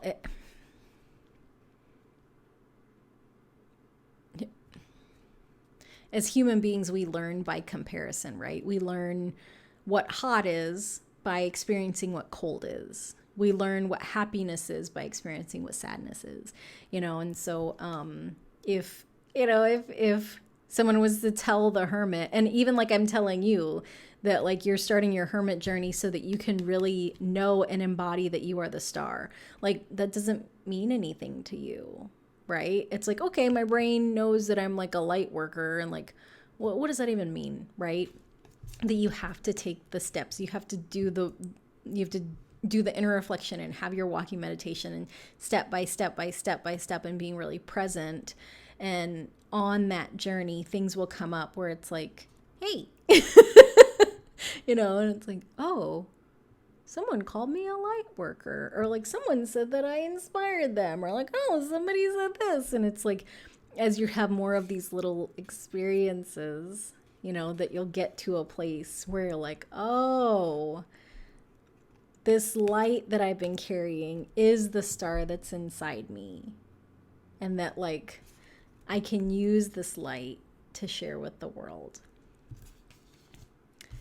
the other card that came up for what you're being asked to release is this Ace of Swords. So you got this little butterfly holding this ace. Aces are a card of new beginnings. Swords are a card of like communication, thoughts, words, written communications, verbal communications, things that we hear, things that we say.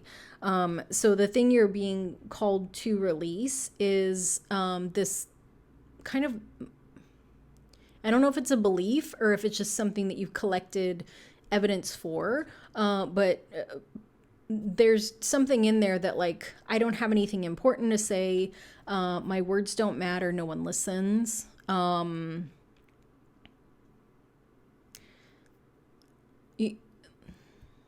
Like your voice is important.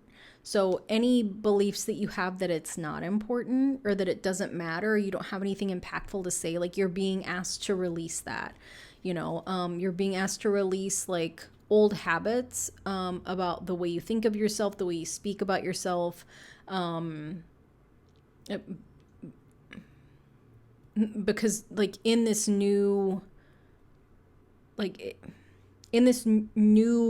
journey that you're going on, your voice is very important. Your words are very important, and people are listening, and people,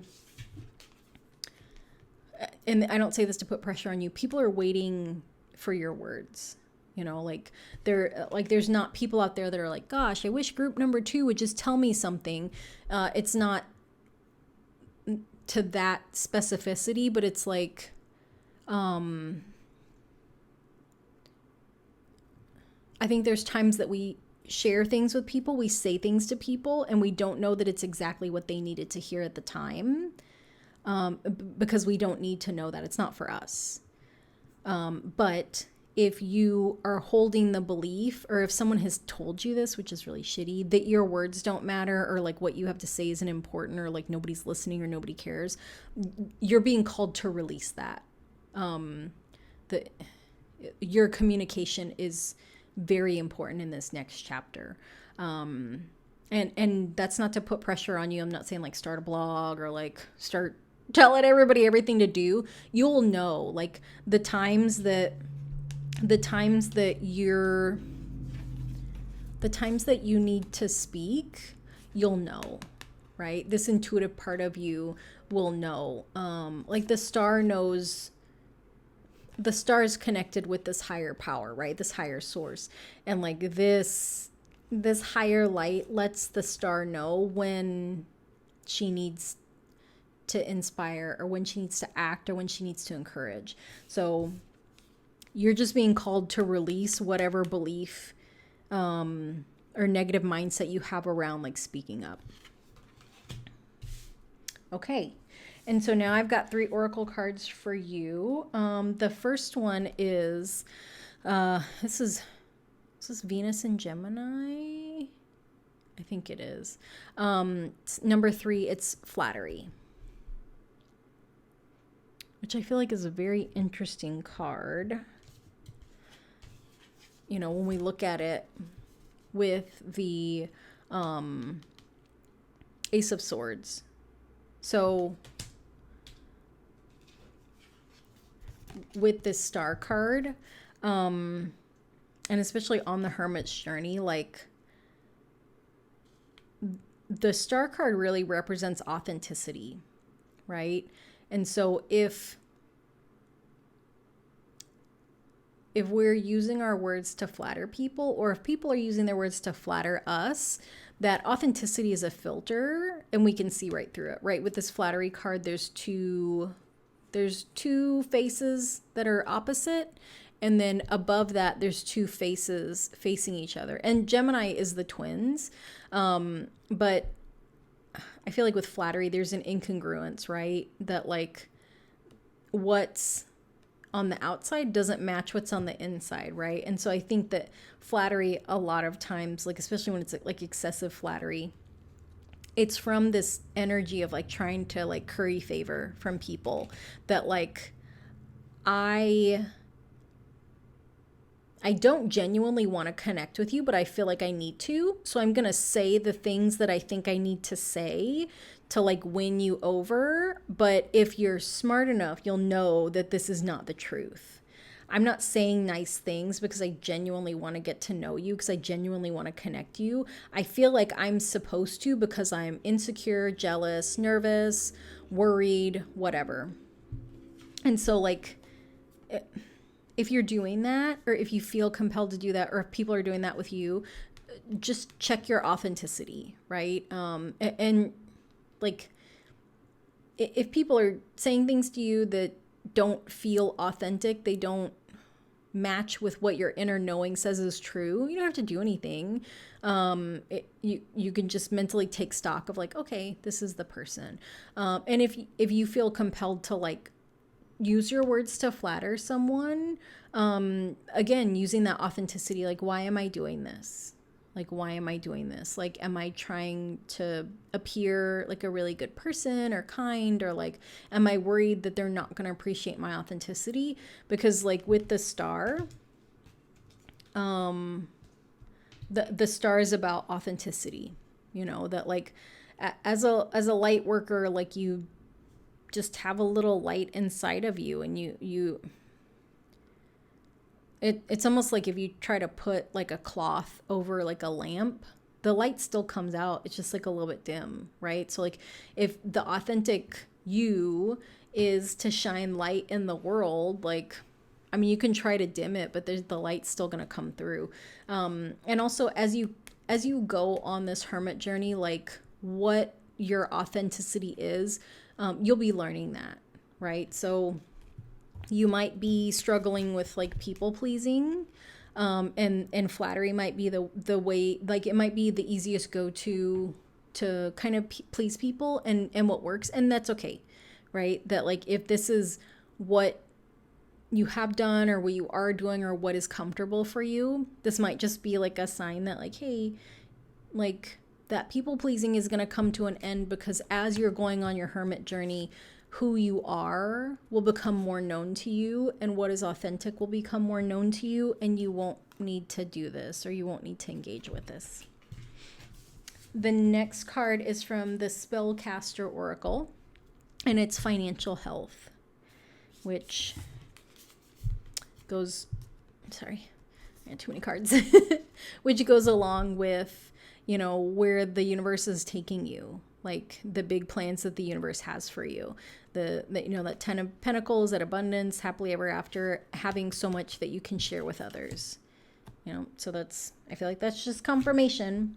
And the last card is from the Starseed Oracle. And the card is baby steps. Action. Follow your intuition before it makes sense. This is that card. And this is very much, I feel like this is very connected to the hermit, right? In the traditional tarot, the hermit is alone, on a mountain, kind of in the dark. You know, this is a little dark-ish. And like we talked about, taking one step at a time. That lantern doesn't provide a whole lot of light, you know, so we have to take baby steps, like taking those little small steps, one step at a time, you know, just taking our time, following intuition. Is this the right step for me to take? And again, it talks about action, you know, and that 3 of Wands card of action, you know, you're getting quiet, contemplating what next steps you need to take. So group number 2, that was your reading. I hope that you enjoyed it. I hope it was really helpful. I hope that this hermit journey isn't too concerning for you, because like I kind of feel like with this contemplation that you've been doing, you've been moving into it.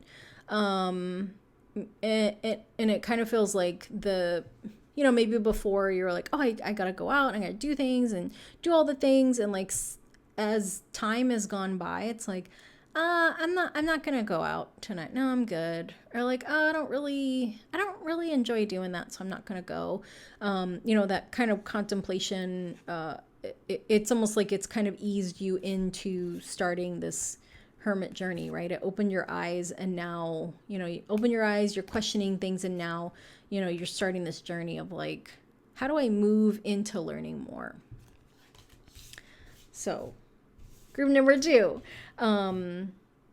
I hope you enjoyed the reading. I hope that it was very helpful. And yeah, if you enjoyed this reading, if you would like to like and subscribe, I would greatly appreciate it. And if not, that's okay. But I want to thank you for watching this reading, and I will see you next time. Bye. Hello, group number 3. So if you chose the 3 of Cups from the Transient Light Tarot, this is your reading. So just a little bit of information about the 3 of Cups. This is a card of celebration. So we've got like these 3 colors and the paintbrush kind of bringing everything together. It can be a card of like parties, of friendships, of, just coming together with people to celebrate something positive that happened. So that's always nice. The card that I pulled for your vibe check is the 9 of Swords upright. So this is the 9 of Swords. As we can see, like there's all these swords kind of dropping down from the sky. They've got little strings attached to them, which kind of makes me think of like spiders. Like, have you ever seen a spider drop down? It's got like the little web. In my mind, spider webs come out of their butts. I don't really know if that's true or not, or if that's how it works. It's kind of a really weird thing to share, but now you know what I think about spiders coming down on spider webs. But it feels like the same energy, right? That these swords are like coming from not out of nowhere, but they're like all kind of dropping down really slowly. And I feel like the 9 of Swords is, to me, this card really has the energy of like bad dreams, right? Like nightmares, anxiety, dread, worry. Like each of these swords, the swords represent like the mind, our thoughts, communications, words. So this could either be that like you've been dealing with a lot of like anxiety lately, a lot of worry, a lot of like mental doom prepping, in a way, like worst case scenario kind of thinking, or it can be that there's small things that are like just like one thing after another, right? Like maybe you had a presentation at work that didn't go well, and then you had like a not great conversation with a spouse, and you got some bad news from like a family member, and then like you're questioning yourself about this. Like it's like this heavy like mental stuff. So it can either be like us kind of being mentally overwhelmed with like things that are external, or it can be like that internal anxiety, chaos, like bad dreams, nightmares. Like the traditional tarot, it's a woman sitting in bed. There's 9 swords on the wall behind her, and she's got her head in her hands, and she's just kind of crying. Like it's a tough energy. It's a tough energy. So if you've been feeling overwhelmed lately, either with like your own anxiety or like a lot of other things coming at you, that's the vibe check. So this is, if that resonates, this is your reading. So the first 2 cards that I pulled for you are what shifts or changes are you being encouraged to like move towards or lean into. And so the 2 cards that I got are the 8 of Cups and the Devil. So 8 of Cups is about walking away from something. I think it's very interesting that there's a piece missing in this jug. So in the traditional 8 of Cups, like you can see 8 cups on the ground, and the person's walking towards like the distance. Like they're just walking away, not looking back, let go of things. And to me, this card feels a little bit different. It's like something broke and you tried to put it back together, but something's missing, right? And so Cups is about emotions, and like it can be about like romance and love, but I almost feel like this could even be like grief. Typically the 5 of Cups is associated with grief, but I feel like this card could be like you might have lost someone, whether that's like that they passed on, or a relationship ended and it was a very permanent ending and you just can't put the pieces back together. And it's like you've tried so many times, right? That maybe like and if you lost someone, like I just want to say that I'm really sorry. Like I know that like it's really hard to lose people and that grief is very complicated. That like grief isn't linear. Like grief is like the surprise party that you don't want, right? Like it comes out of nowhere and it's like, this isn't my birthday. Like what's happening? Like this, why are you in the grocery store? Grief surprise party. That's probably a terrible analogy because grief is not a party at all. It's not enjoyable. But I feel like grief can take us by surprise. Like random things can happen that are not connected at all to that loss we had that can trigger our grief. And then you find yourself like having a meltdown about how like you dated a guy for 2 weeks and it didn't work out and you shouldn't be this upset. And then you realize, oh, I never grieved when that person passed. And that person was very important to me. And like this random dude, I don't care about him. Anyway, so I feel like you lost someone. And this doesn't apply to everyone, but like some of you lost someone and you've tried to put things back together and it's just not working. And you're being asked to walk away from trying to reestablish the old norm. You can't make the world the way it was before you lost that person. And so this is kind of harsh to say, but like that person is not here, right? They will never come back in the way that you knew them. I believe in reincarnation, but they will never come back in the way that you knew them in this lifetime. And so there's nothing you can do to shift the world back to how it was before. And that might be part of the grieving, that you have to grieve that the way the world was when they were here has also died. And I hope that's not like too harsh. But I think sometimes we don't think about that, right? That it's like, okay, I lost this person and I just have to make a new normal, but the normal that we had is based on when they were here. And sometimes it's not making a new normal, it's learning how to live in a world where they're not here in the way that we knew them, right? That doesn't mean you have to let go of this person. Keep the pictures up, celebrate their birthday, go to wherever their resting place is.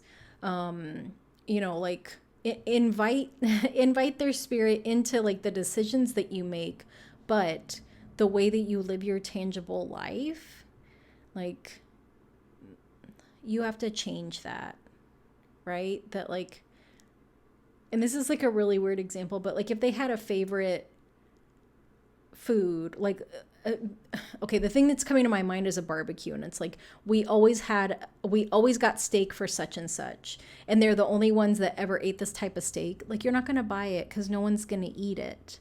But if you want to buy it to celebrate them and everyone shares in it, you can. But if you want to buy it because you always bought it and they eat it, and then you make it and nobody eats it, it doesn't make any sense, right? So like buying it and cooking it for no one to eat it is the way that we try to hold on to that past life and pull it forward. But buying it so that we all can share part of it when we have that barbecue that they loved is a way of commemorating them. It's a way of celebrating them. Right? So I hope that makes sense. And like, I feel like there's a little hurt in here. So I hope that those words were not hurtful to you, right? That like sometimes reality hurts, and I'm not saying that you have to forget about them. We never forget about them. But you can't, Ben agrees. Ben's like, yeah, we remember them. You can't live in the past. Right? So you can't try to fill this broken jug with a missing piece with water and get upset when the water leaks out before it's full. For others of you, a relationship, the trust in a relationship was broken. And this can be romantic or it could be not romantic. This could be family, work, friends, but there was something happened in a relationship where they broke your trust, and you have tried to patch it back together and tell yourself that you should forgive them and it's not a big deal and why don't I just get over it. And sometimes when people break our trust bad enough, you can't repair it, right? Just like this jug, like you can put all the pieces back except for the trust piece is missing. So now this isn't really a functional jug. Like maybe you have to learn to use it a different way. Like maybe before this was used to transport water, but now we have this big opening and we can only transport like maybe a third of the water. That doesn't work because we need a whole thing of water. Okay, how do we repurpose this? Maybe we plant up like some kind of flower or plant in here, and like it kind of grows out of here and it grows out of here. So instead of using this to transport water, what we do is we use it to grow a plant. And so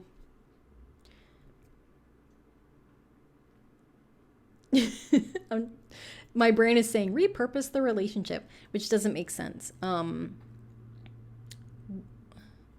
We can't always repurpose relationships, but when there is a trust violation, we have to adjust our boundaries, because I feel like boundaries and trust, like they go hand in hand, right? That like the more I can trust you, the boundaries that I have with you will change. The less that I trust you, the more important boundaries are between the two of us.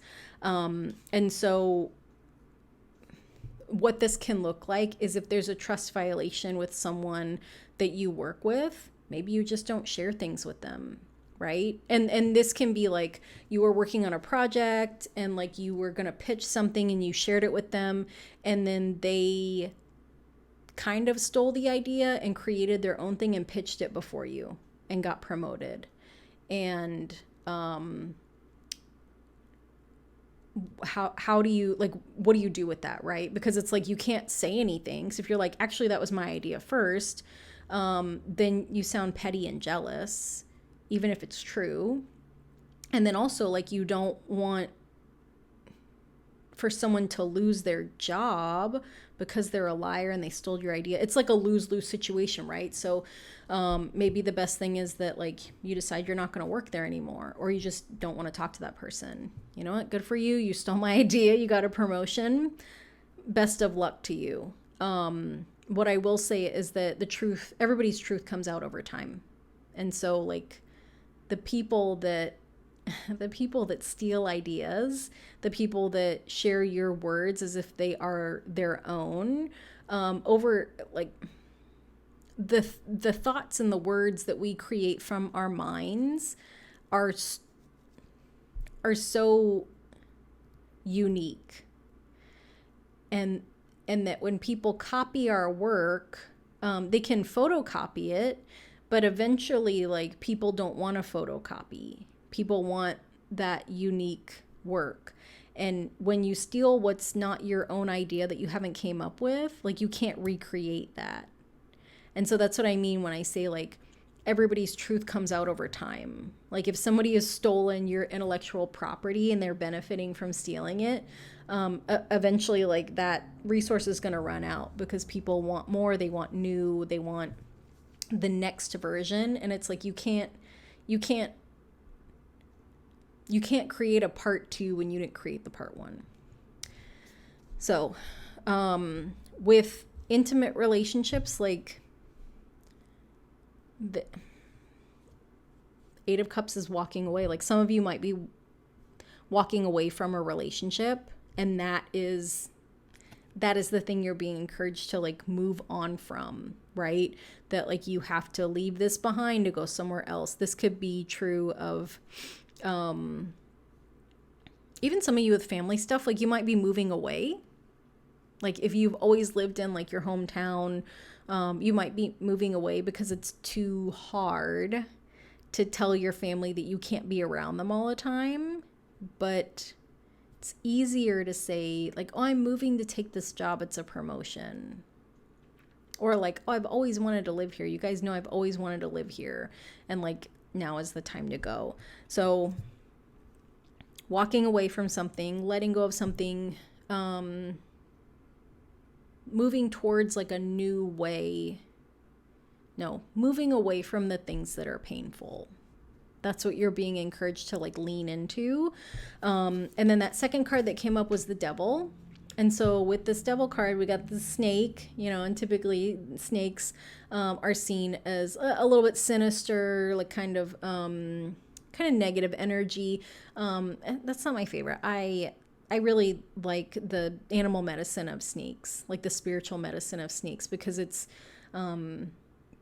about change, you know, because they lose their skin, they shed their skin when they grow, but also like being very low to the ground. Like they can pick up on so many things, like they feel the things in their body because they are literally on the ground. And also kind of being, the phrase that's coming to my brain is out of sight, out of mind. And I feel like sometimes there's like strategic advantage to that, right? That like, the things that the moves we make in private are much more powerful than the moves that we make in public, right? But with this Devil card, there's this sword, right? So cutting ties to something. And then with this heart here, you know, this heart on a string, kind of cutting ties. And I feel like that's just, it's reiterating walking away from something. So if there's something that has your heart kind of tied up, tangled up, strung up, you're being encouraged to like cut ties with it and move away from it to make that change. So that's instead of, you know, moving on to something, you're being encouraged to lean into releasing, cutting ties with the things that have caused you pain. Yeah. The next card is, where is this, like this energetic recalibration, this major shift, where is this taking you? Like, what are the big things that the universe has in store for you? So the first card is Two of Cups. So I feel like, you know, with this, your heart is tied up in the wrong thing. And once you cut ties with that thing that is bringing pain to your heart, it allows the space for this really true love. Because I feel like the Two of Cups is a card of like true love, and not like the, I don't know, like tragic, like Romeo and Juliet true love. Like this is a partnership card. Like this is a very equally, evenly, divinely matched partnership, right? This is someone that like, and for those of you that are like not into romantic relationships, this can be like platonic partnership, like bestie goals, and this can also be like a business partnership, like someone that like is aligned with the same values as you, like wants to create the same purpose or live the same purpose as you, that is really easy for you to work with, almost like two peas in a pod, where it's almost like work isn't work. Like this is like really fun. Like it's enjoyable to create with this person. It's enjoyable to, you know, like to market and sell and like talk to people about this thing that we're creating. It's really enjoyable. It's enjoyable to provide it. Like this is just it's just really good, like wholesome, pure, positive, authentic, real, no hidden agendas, connection. Like just, it's really good. It's just, it's so good. Like, there's no room for any kind of like doubt. No, like you don't have to worry about trust violations. Not saying that there won't be, I mean, with every human relationship, there's going to be conflict, but it's very easy to work through it. You know, like instead of maybe something happens, it's like, hey, you know, I had an idea and I feel like you were really dismissive and that kind of bothered me, you know, and the other person is like, oh my gosh, when was it? Like what did I do? What was the idea? you know, and it's like you talk through it and they're like, oh my gosh, I'm so sorry. I was not paying attention. I was thinking about this other thing. And I really have to work on that. I have to stop doing that. And like, can you share the idea with me again? It's like, oh, I can't believe I missed that idea. It was so good. Like, yes, we need to do it, you know, or even the flip side of it, being able to talk through it. Like, I don't think it's a beneficial idea for us to do right now. Do you think we can revisit it, or can we work on like boosting it up a little bit more? I feel like it needs more. Like, it needs a little bit more body to it. Like, it's a good starting point, but I don't think it's ready to launch yet. You know, like having those really constructive conversations instead of like, oh, you're being sensitive, or like, oh, why are you like that? Or like, you know, being gaslit, or like having someone kind of whisper, I don't know, whisper doubt into your mind. Yeah, this is very positive, healthy, love it. The other card that came up is the Nine of Wands. And so I feel like this depiction is kind of interesting because it looks very similar to the Eight of Wands, which is a card of really fast movement. And typically the Eight of Wands looks like this. Excuse me, sorry. And so with this Nine of Wands, like we've got all these wands up here, and then we have this like bundle here, and then there's like a moon and water. And so it feels like in the past, there's been like this weird scarcity energy, right? And I think, okay, it makes sense now. For those of you that are dealing with like romantic stuff or even friendship stuff or really relationship stuff, it was hard to move on from this. Like, you knew that you deserved better. You knew that this wasn't the best. And now I'm like looking at this, which is weird, right? These little tiny footprints in this jug, but like, how big is this jug, right? If this is people-sized footprints, this is like what, like 20 feet tall? No. Is this from the snake? I mean, snakes don't have feet, but you know what I'm saying? Like, if this is a normal sized jug, like, is this a snake? Snake coming around? Okay. Back to this.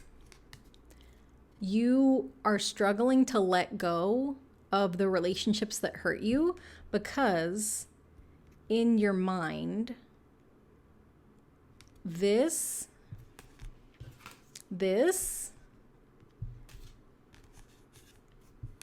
is, I mean, this is as good as it gets, right?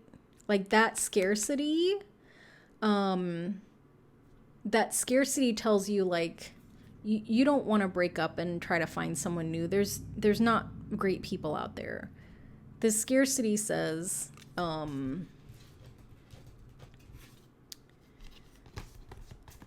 they're not that bad. Like, you're making a big deal out of nothing.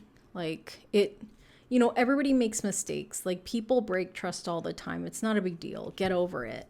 And like, you've been forcing yourself to accept less than because your mind has been telling you, or maybe even somebody told you, that you can't get any better. This is all there is. Like, you don't want to, there's not enough. There's not enough, so be happy with what you've gotten.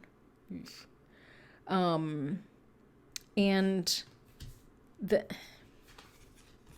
this, you walking away from these not great relationships is bringing in these really healthy, fulfilling relationships because you have to let go of this belief that like there's not enough. There's never enough.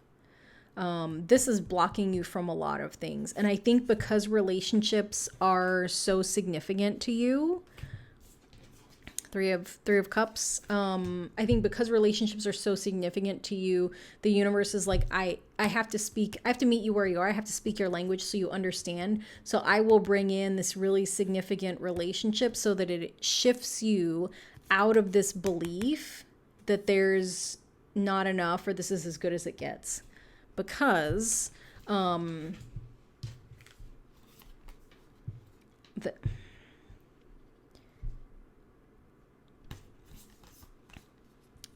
because the star card. So this is a little different than the traditional star card. But I feel like this star card is about abundance. That, this scarcity mindset that you have, I feel like your reading is a little jumbled. Like sorry, let me focus. This scarcity mindset that you have came from someone else. So either you were brought up that there's not enough because maybe finances were really hard. Maybe your parents just didn't have time, right? So it's like there's never enough of whatever you need. You might have been the good child that sacrifices so that everybody else has things. Like maybe you didn't eat as much so that your siblings had more food.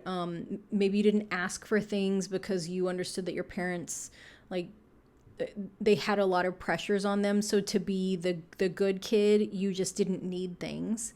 And so that fed into the scarcity, right? That there's never enough because we didn't get enough. Or there's never enough because you see that everybody's stretched really thin. But this relationship is coming in for you to release this never enough mindset, because the universe has all this abundance that it's just waiting to be able to pour into your cup, except for the cup that is you right now is broken. You're not broken. That's a terrible analogy. The vessel that you use to receive what the universe wants to give you needs to be upgraded, and it can't be upgraded when your belief system says not enough, because obviously not enough, it matches, right? Scarcity, not enough. Pieces, not enough. So as you learn to let go of these relationships that hurt you, really positive, healthy relationships will come in to kind of help you replace that cup, right? Like when we look at this cup, there's no chips, there's no it's perfect. It's got, all this stuff is flowing into it.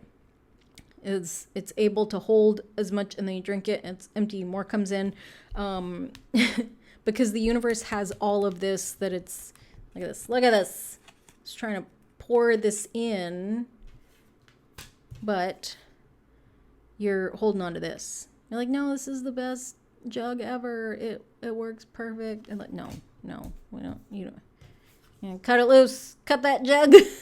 Cut that jug loose. That doesn't even make any sense. Yeah, the universe is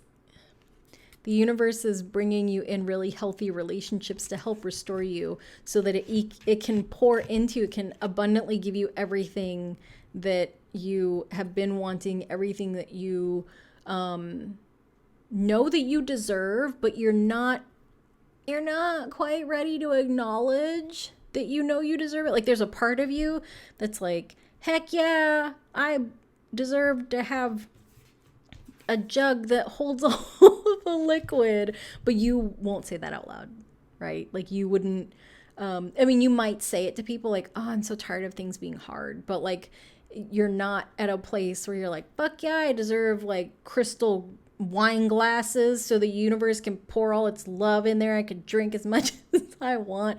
And maybe you don't want to say that because that is kind of a weird thing to say, but you know what I'm saying. And yes, so this is what the universe is ready to bring you. The thing that you're being asked to release is that 9 of Wands, that scarcity that we already talked about. This is why I said that your reading was a little bit mixed up, because these two cards came out together, and then this abundance star card came out with the 5 of Wands.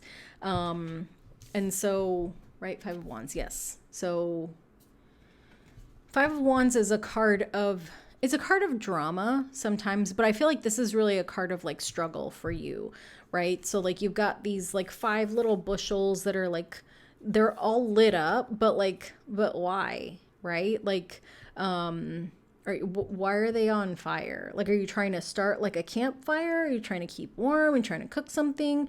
They're just like randomly lit up, right? And so I think to me, this feels like struggle, that like I'm doing all the things I'm supposed to do in vain, because that's what I'm supposed to do. Like I'm freezing, and so I'm lighting all these up, but like I'm not getting warm. And it's like,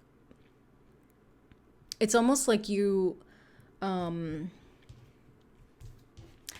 so used to worrying and being in pain and dealing with people that don't value you, that that you don't logically realize that like struggling to hold on to that doesn't make sense. Just like the person that lit these little things doesn't realize that it doesn't make sense to light them separately. Like you need to pile them up together so they can all burn together, and that'll make a bigger, warmer fire.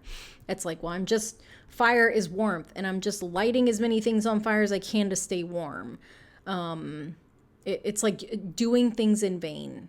And like, that's not, I'm not judging you. Like,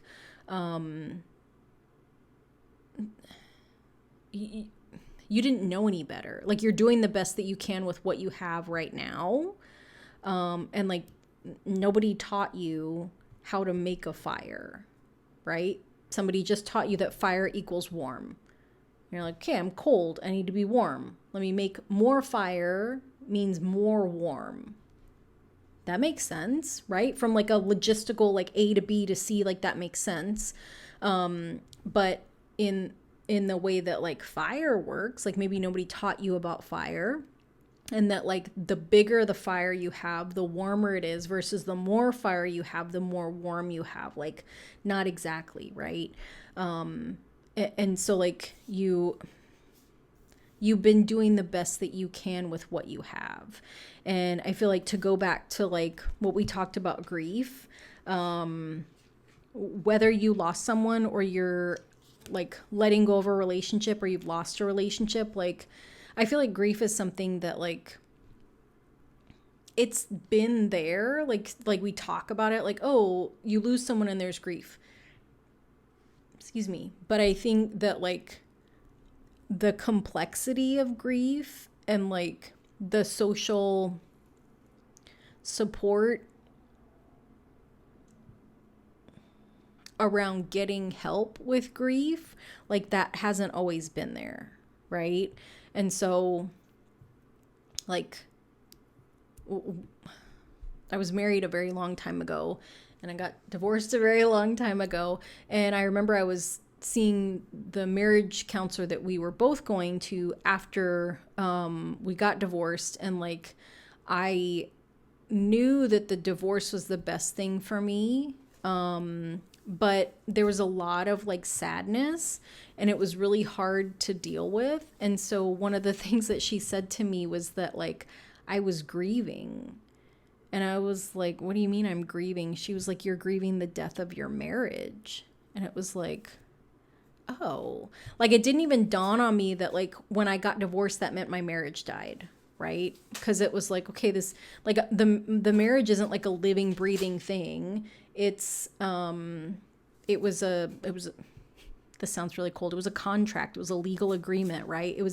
Yes, we were in a relationship, but like I didn't know the things that I know about like energy and human dynamics that I do now. And so it was like my logical brain was like, what? But my emotions and my heart was like, oh, this part of my life died. No wonder I'm sad. You know, because there was this confusion like, well, why am I sad? Like, do I miss him? I don't think I do. like, no, I'm 400% sure I don't miss him. But like, why am I so sad? Like, why am I so sad? Like, it doesn't make any sense. And so it was like, oh, grieving the loss of this thing. And so I share all this because to say that like we don't talk about this, right? And so like this struggle that you're dealing with, like no one, you don't know what you don't know, right? You don't know what you don't know. So you're being encouraged to let go of this scarcity mindset and also let go of this struggling, which is easier said than done, right? Some of you might need professional help. Some of you might need to just like talk to someone. Some of you might need to read a book about grief. Some of you might need to read a book about boundaries or self-care or love. Some of you might just need to hear that you're caught in a cycle of struggling and that like things don't have to be as hard as they always seem to be. That you have the power to choose when to use these scissors to cut any of these swords down, right? That you can take these scissors and you can cut the thing that has your heart tied up, or you can cut the string of like being obligated to talk to this person at work. You don't just talk to them. Like, I mean, you don't have to be rude. You don't have to be confrontational, but you can be like, oh, I'm so sorry, I'm about to go on a meeting. Or like, oh, I have to take a phone call. Or I'm not feeling well, you know? Or cutting the string of like, I don't know, worrying about like, what are people going to think if I break up with this person that I've been in a relationship with forever? And it's like, well, is their opinion more important than like my happiness? Or, you know, like whatever, worrying about like, you know, because our brains are always worrying about stuff. You know, and your brain's like, well, how are we going to do this? What are we going to do? And you can say like, you know what, I am going to distract my brain from that and watch my favorite TV show for a couple episodes because I just can't think about that right now because all these things are too heavy. Yeah. Invitation to take a break from that cycle of struggling that you've been in, and also to release that scarcity, right? Because this doesn't run out. This is the universe is abundant. This gigantic star person in the sky that doesn't make any sense. Where does this come from? It comes from everywhere. It comes from nowhere. It's not logical, but it's also like never ending. And it's for you. And I'm trying to pour it in here. Like, here you go. Have a glass of milk. Maybe you like milk, hey. That like this doesn't run out. This doesn't run out. Okay.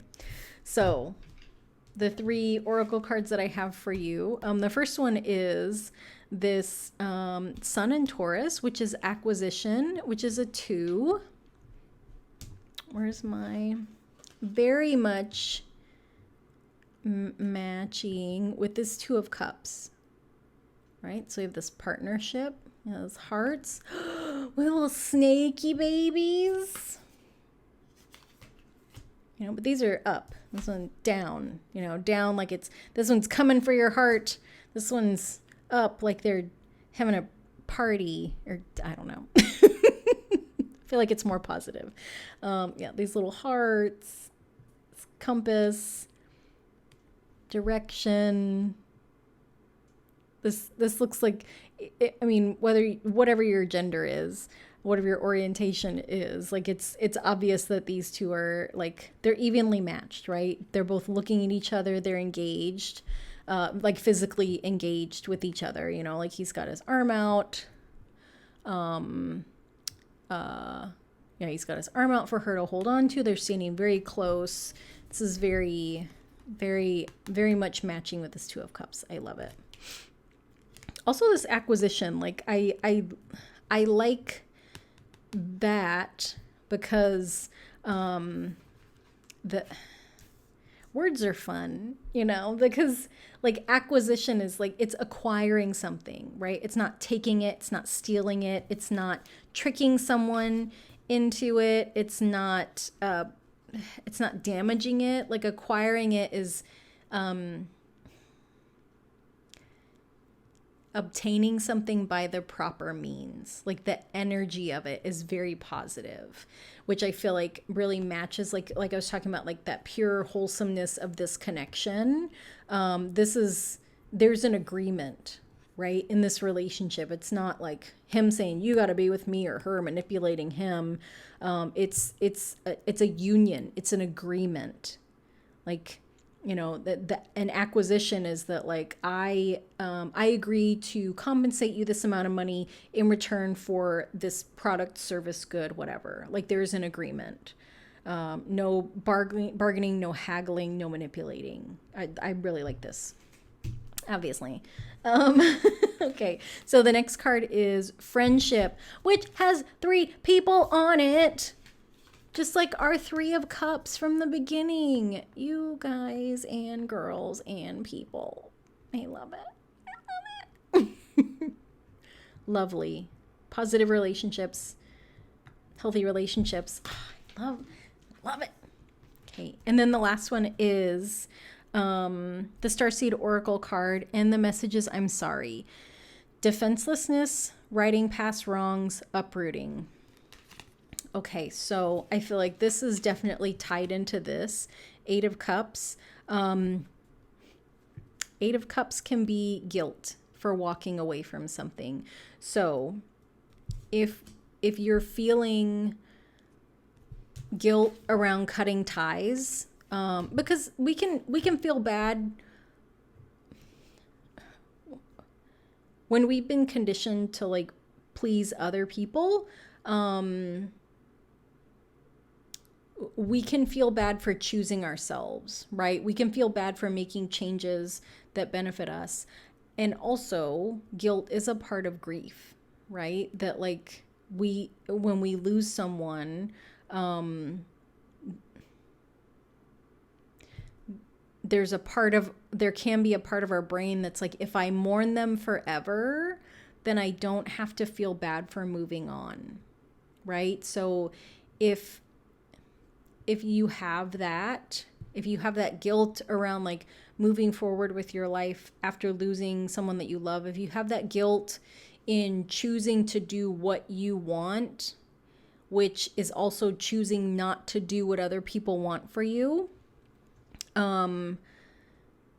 I would encourage you to look into, it's called Ho'oponopono.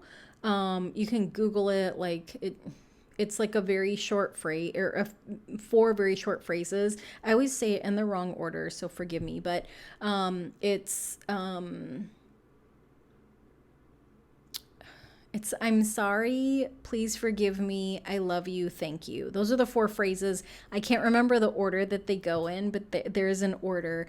But it's something that is almost like a meditation that you can repeat. And I used it as part of like, I did some coaching in 2018, 2019 around a family relationship that I was really struggling with, that I've struggled with my whole life. Like I still kind of struggle with it. And so Ho'oponopono like was a big part of my healing around that relationship, and like some of the guilt that I had about like just the dynamics and like choosing myself over this person, and grief and all these different things. And any time that like I have regrets about something that has happened, maybe like an interaction that I have with someone that didn't happen the way that I wanted it to, or if I've like inadvertently hurt someone, or gosh, I feel like this one happens a lot. Like my brain will reflect back on conflict that I've had with people, and at the time I thought I was right, and looking back on it now I'm like, that wasn't the best way to do it, or like that was really hurtful, or I was really in a not great place at that time and I wish I could have done it differently, or I wish I wouldn't have spoken from like, I wish I wasn't wounded at that time, because like I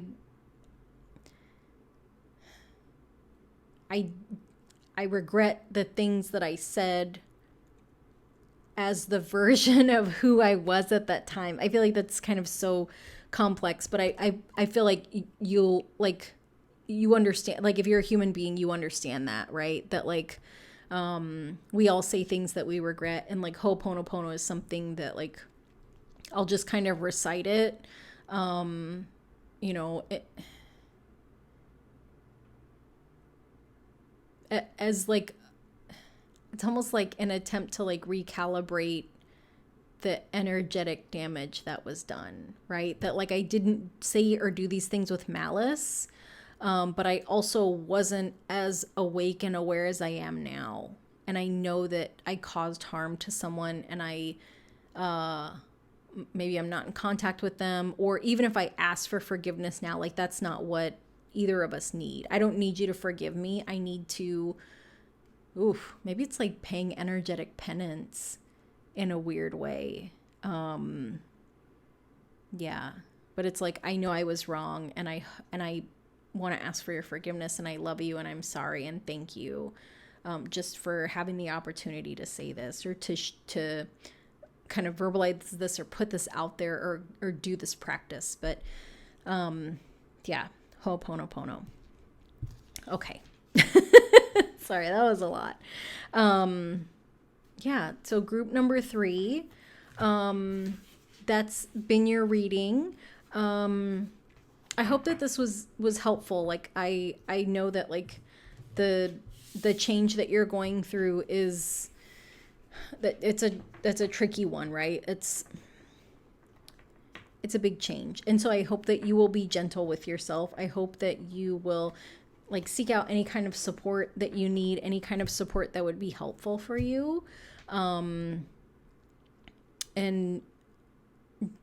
just to know that like really good things are coming for you, that like where you are right now, like what you're experiencing right now is not all that there is, that there's really really beautiful, amazing things for you that are like waiting for you. And that there's so much abundance that the universe wants to shower on you, and that like, there's nothing to worry about as far as like scarcity or things running out or there not being enough.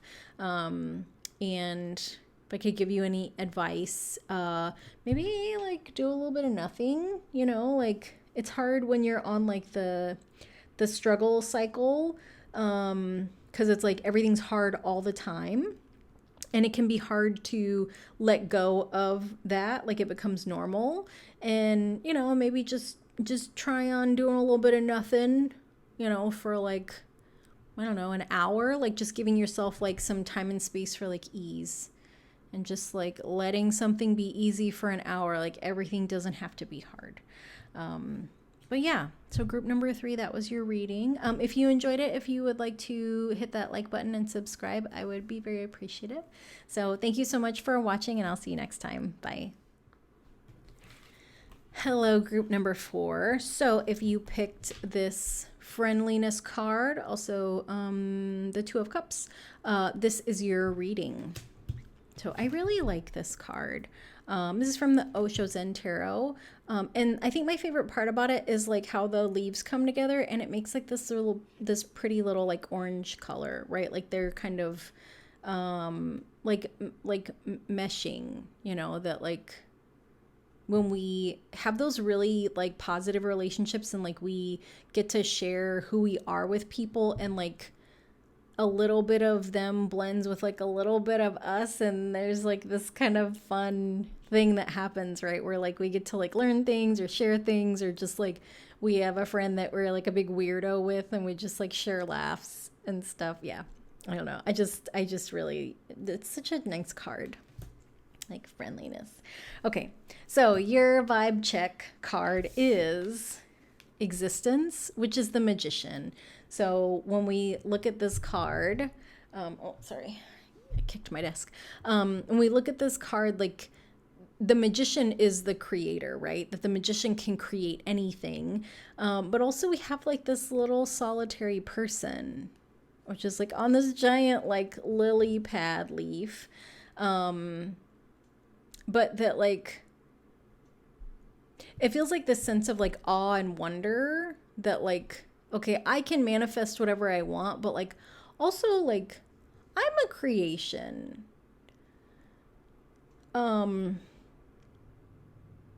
and I'm a creator. If you're pregnant or trying to get pregnant, this might be the reading for you, because like as a creator, like you can create human life, right? And pregnancy, like, or yeah, pregnancy is creating human life. That won't apply to everybody, which would be weird if like everybody that watched this particular reading was pregnant or trying to get pregnant. Not that I'll know, unless you want to share. But this magician card is really a like. It feels like coming into, well, like the magician can create anything, right? Like in the traditional tarot, the magician has every single element in the tarot, like a wand, sword, chalice, and a pentacle, and his magic wand, and they're like all on a table. So he has all these elements to create whatever he wants because he's magic. But the energy of this feels like I said, like this on wonder. So you might be starting to realize that you can manifest things, right? You might be like either doing some intentional work around manifestation, or you're having a lot of coincidences where it's like, did I make this happen? Yes, you did. So if you're getting into manifestation, if you're kind of experiencing it, or if you're just really like kind of in awe of like the magic of the universe, I feel like this is your reading, because that's what this card is. So I feel like this is really, like, there's a really sweet, these two like have a really sweet positive energy about them. So I kind of feel like maybe that's you. Like maybe you're just like a really kind of tender, sweet person.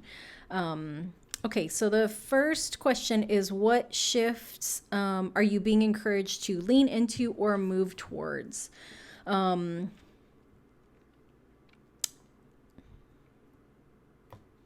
So, sorry, I'm looking at these cards because this first card doesn't feel like you, but this second card does, which is really cute. So, it's almost like you're being asked to let go of one to move into the other. So the first card is morality. So this is, I want to say this is Queen of Swords. And so this obviously is like a really rigid, cold energy. And I think for some of you, you might have been raised with really strict rules, morals, kind of judgments of the outside world. Some of you might have been raised with religion. And so you're really starting to question that, because who you are doesn't match with what this is, right? And so there's like this heavy judgment. It almost feels like someone has told you like we're better than them. Like we're not supposed to judge, but we do because we're better than them. They're not like us. There's a lot of othering. And this might have nothing to do with religion. Like maybe you were raised in a place that traditionally has been very like racist or like bigoted, and that like you didn't, you have like a lot of innocence about you. And so I feel like whatever you're being exposed to or you've been exposed to, like you didn't know that your family or your school or your town or your region was like racist or bigoted or prejudiced or any of these like you didn't know that where you came from was this really heavy judgmental energy. Because like one part, because like you're just really innocent, you're not naive, maybe a little bit. But like you just have like a really innocent, wholesome heart. And like you really believe that everybody wants the best for everybody, that like, you really believe that like the kindness that you hold for other people is what other people hold for other people. And I think that you're kind of seeing that like, oh, this but this isn't very nice. Like, but why would they be like that? That's not who we are. That's not where I came from. And I think part of you is seeing that, like, these people were very kind to you because you were on the inside of the group. And now you're starting to see that there's, like, you didn't know that there was an outside. You didn't know that there was, like, a group that was being excluded, you know, because, like, it wasn't talked, you weren't exposed to that. And I feel like it was on purpose, right? That, like, one part you were sheltered, the other part, I think that people had a feeling that if you saw that about them, you would be really disappointed and confused. And they didn't want to have those conversations. So that's a lot. So the shift you're being encouraged to lean into is just to be aware of, like, those, it's like a cognitive dissonance in a way, where it's like there's two conflicting beliefs in your mind. And maybe it's not cognitive, right? But, like, just kind of being aware that there's a dissonance, that, like, but, you know, maybe when we went to church, they said, like, love your neighbor. And now I'm seeing that, like, there's new people moving in, but we don't love that neighbor. We only love that neighbor. And, like, just kind of like that kind of inquisitive, curious, like, like, but what's that about? You know, just, you're being encouraged to just sit with it. Just let it be where it is. The other card that came up is the slowing down card. And I feel like this is you, right? Look at this little stinker. So cute. So stinking cute. And, like, this little turtle, you know, slowing down, like, does turtle need to slow down? No. And I don't know if you need to I don't necessarily feel that you need to slow down. But I feel like this is you, like, you're moving towards all this, like, little shimmeriness, like the lightness, the colors. The rainbow is typically associated with, like, the LGBTQ plus community because of the pride flag. So you might be, you might be curious about, like, your sexual orientation, or you might just be making friends with people from that community for the first time. And you're sharing that with the people from where you came from. And, you know, you are excited about, you're excited about the friendliness and the merging of colors. Them, not so much. Right? So, you know, we look at this, like, very differing energies, like very cold, disconnected. This is very, like, friendly and, like, I'm just moving forward, making friends. So the universe is, like, you're just being invited to keep moving towards the things that bring you joy, the connections that bring you joy, the people that you like and you enjoy, and the people that care about you, because you're innocent. But, like, this magician card is wisdom, right? The magician knows how to use all the tools at their disposal. They know what the tools are. They know the power of each tool. They know, like, the thing that's coming to mind is, like, baking, right? That, like, I can follow a recipe, but, like, I don't know the science of baking, right? And I feel like the magician is, like, a really skilled baker. Like, they know what the effect of their bread will be if they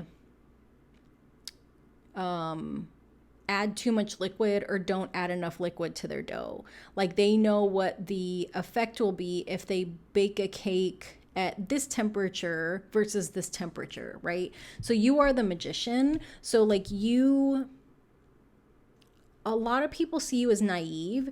These people see you as naive, and they're like, oh no, you can't be going towards this other group of people because they're going to brainwash you and they're going to change you and they're going to make you this. And like that's not going to happen, right? Like you're not going to become gay because you hang out with gay people. But there are things that you like, there are things that you enjoy that the people of that community enjoy. So I feel like this is like a really, it's not a negative stereotype, but it's a stereotype. Like maybe you just love like dancing and music. Like a lot of gay clubs have great music and people like to dance. I mean, that you don't have to be gay to dance. Like everybody likes to dance, but you know, that might be the thing that like draws you to this location or like connects you with these people, right? Like you're not going to a gay club to like meet people of the same gender as you. Like you're going because you want to hang out with your friends that like to dance to music because that's what you like to do. You know, and this energy doesn't see that. This energy is like, oh, they're gonna get tricked. They're young and naive and they don't know. So the universe is asking you to lean into your own inner knowing and also just lean into the awareness of this is not about you. Like whatever issue this has with this, not about you. Okay, so the next two cards are, where is this shift taking you? And like, what are the big plans that the universe has for you? So one of the cards is this guidance card. And so I feel like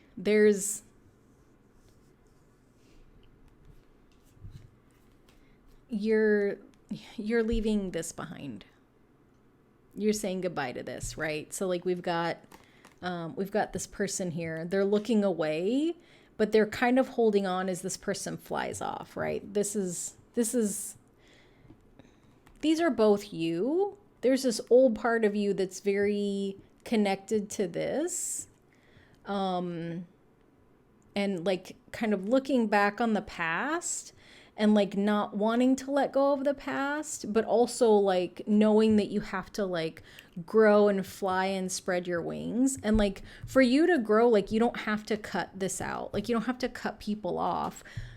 But in the same token, like we can see this angel's taking off, right? Like you can't move forward and stay where you are, right? Like those are totally opposite things. Like you can't move on and stay still, you know? So it's like there's a little bit of conflict, but we can see it's small, right? That this angel is so much bigger than this version of the self that's like, I'm not ready.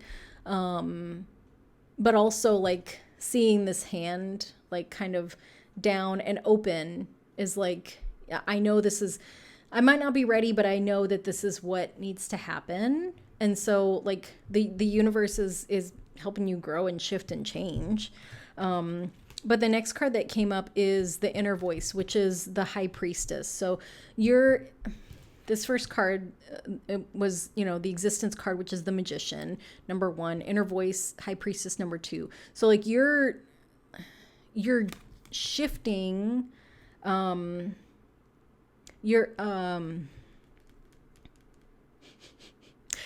like the weirdest words like come into my brain. Life cycle management is what came up, which probably means nothing to you and sounds really weird. So in my previous life, when I was in the military, I worked in IT.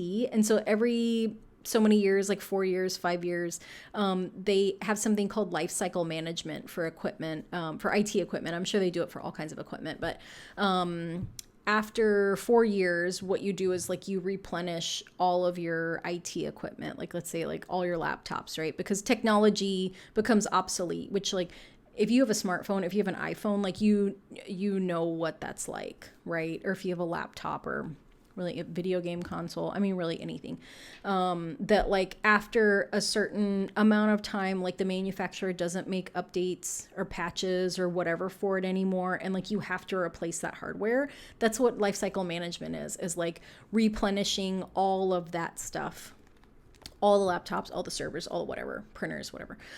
So I feel like that's what is happening, that the universe is upgrading your equipment, that the universe is upgrading you, that you are going from, like this like new creation to a wise being, right? And like throughout our lives, like we continue to evolve, but I feel like you're crossing a threshold of it feels like a threshold of adulthood. And it's not that you're not an adult. Like you could be in your 20s, you could be in your 30s, but like what's happening is you realize that this is what you were raised with, but this doesn't resonate for you anymore. And that like you have to let go, like you have to let go of this in order to move into this next level of who you're meant to be, in order for you to, for you to fly into this next chapter or this next phase of your life, which is really, really like magical. But I feel like magical is not even like a great word. Like it doesn't feel like it's not enough. Like this is like a very pivotal time for you, because it's like you're being cracked open, but in a very gentle way. Like I feel like we can have experiences where we can have our hearts broken, and like that will crack us wide open, right? Where we experience like a level of pain that changes the way we see the world, for better or worse, or just in general, right? That like, you can experience heartbreak that cracks you open and shows you exactly how strong and who the fuck you are. And then other times we can be kind of gently cracked open, like the universe is like taking a little something, like cracking the egg of the shell of the like little egg that we're in. I feel like that's what this is, where it's like, hey, so you're a magical intuitive being, and I'm gonna start to show you a few things, nothing crazy. And so I feel like this is almost like you're shifting into a new level of like spirituality, a new kind of spiritual experience, right? That like you're gonna start to see more of all the magic in the universe. Because I feel like I said in the beginning, I think you're starting to have like this kind of awe and wonder about the world and the universe, and like maybe starting to manifest things. And so I feel like it's going to happen pretty quickly. Like, so you might be new to tarot card readings. You might be seeing like triple numbers, which are like angel numbers, or like a lot of people, see like 1212, or even like 1234, like 1 2 3 4, or like 555 on the clock. You might start to see a lot of the same animals or bugs, like maybe you never noticed that there's like dragonflies where you're at, and then you kind of see them all the time, except for like, where's the water at? Don't dragonflies live on water? Is there water here? Why am I seeing all these dragonflies? So like little things like that. And I feel like that's a really gentle cracking open, right? Where like the universe is like, hey, I'm just gonna pop this open so I can start having little downloads and things come in. And like, I mean, even looking at this, there's this little crystal, and like there's like the dolphins and the water, and like the looks like a moon. It's very like soft and magical, and like it's like gentle and nice.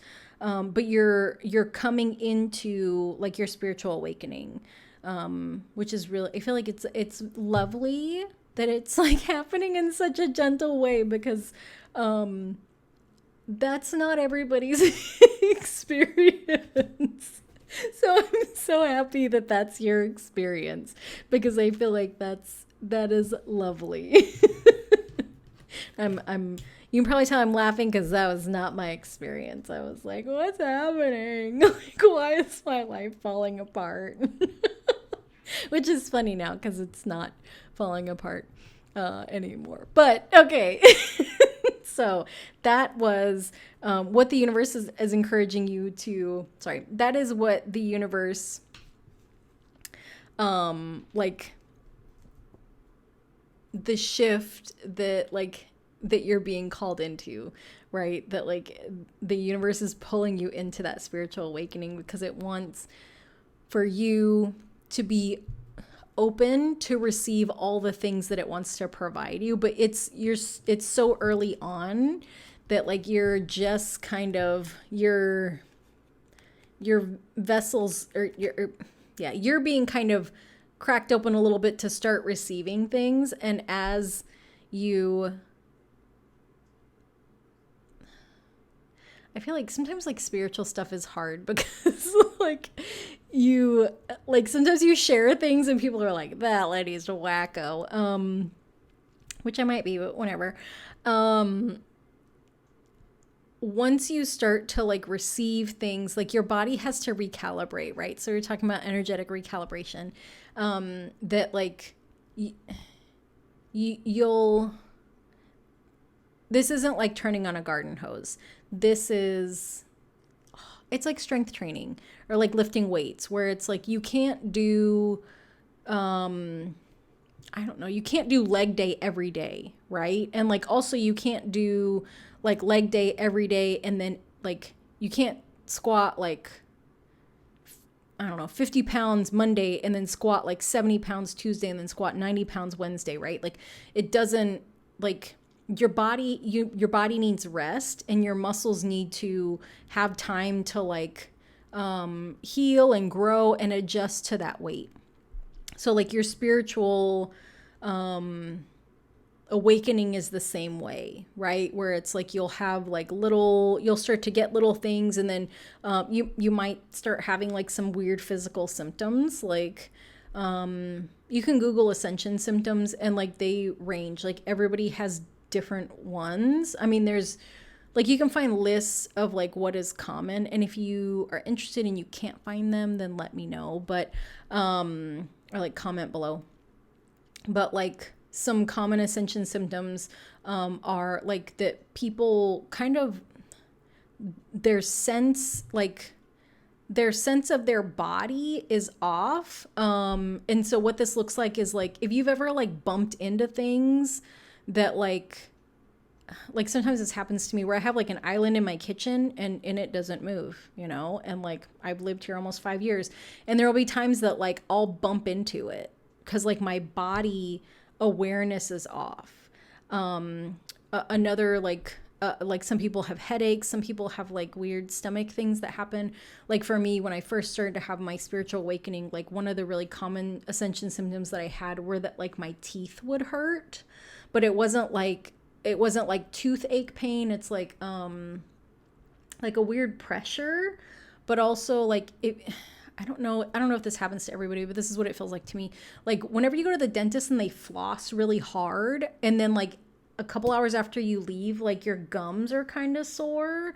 Like that's what ascension symptoms feel like to me, where it's just like this pressure, like a pushing on all my teeth and my gums. And so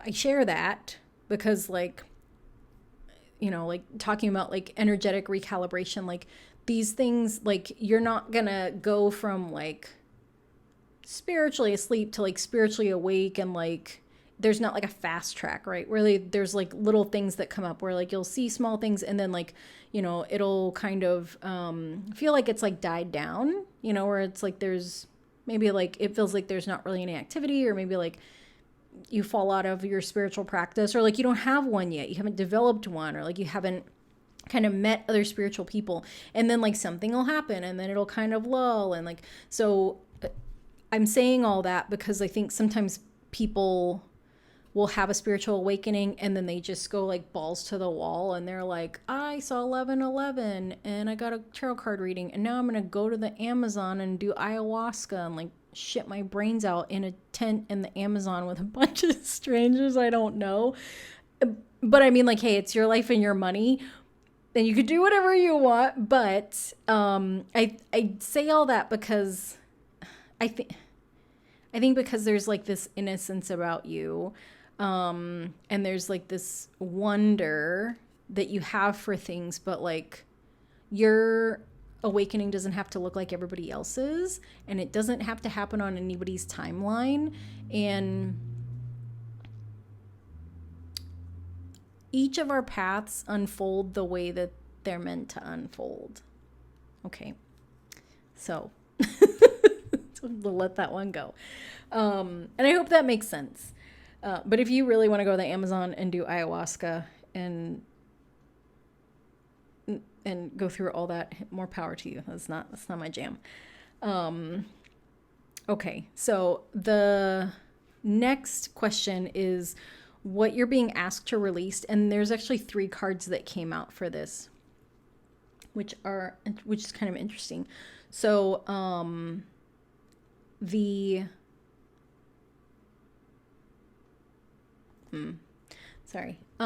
first one that came up is the Thunderbolt card. And this is equivalent to the Tower in tarot. So when we look at this card, like it's kind of chaotic, right? So we got this person, and then there's like a bunch of fire and thunderbolts, and these people are falling out. So in the traditional tarot, there's not a human figure back here. It's an actual tower, and there's people falling out of it because it got struck by lightning, and it's like kind of crumbling. But in here we have a person, and so I feel like the thing. Okay, so this is the Tower. I'm gonna put this down for a minute. The next card that you got was the King of Swords, which is control. So you had the Queen of Swords, and now you've got the King of Swords.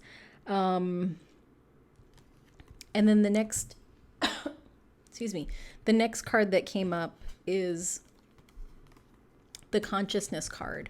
And so this is another swords card. Like all the swords cards in this deck have this like gray color. And so what this feels like to me is that like this is your parents. This is your upbringing. Like this is where you came from. This could be your church. This could be the king and queen, like literally like a mother and a father, right? So this is the way that you were raised.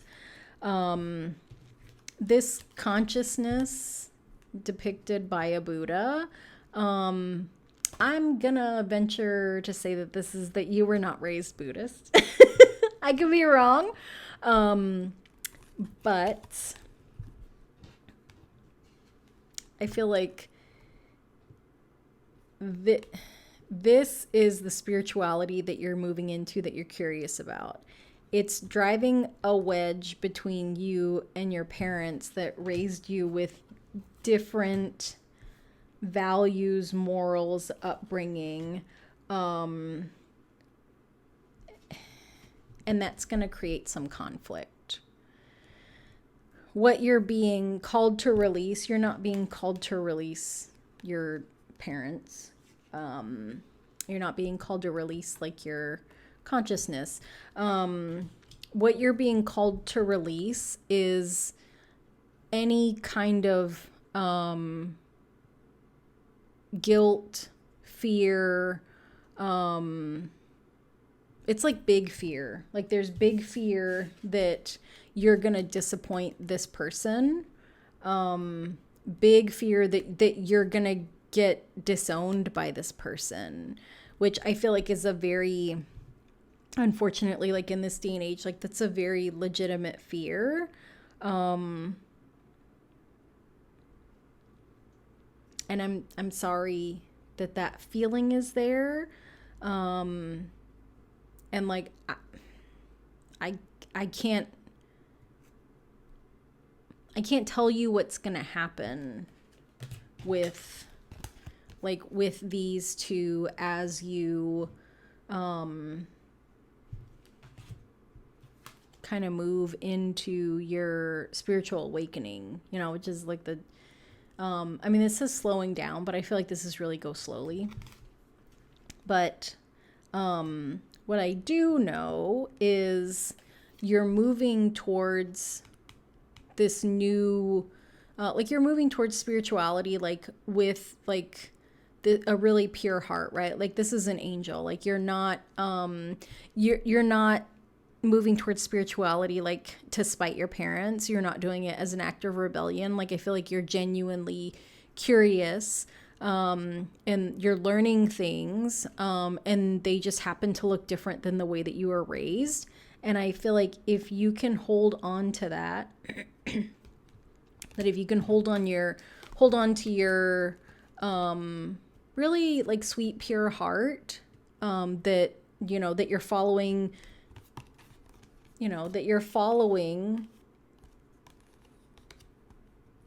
into like, you know, the little sparkles, the light.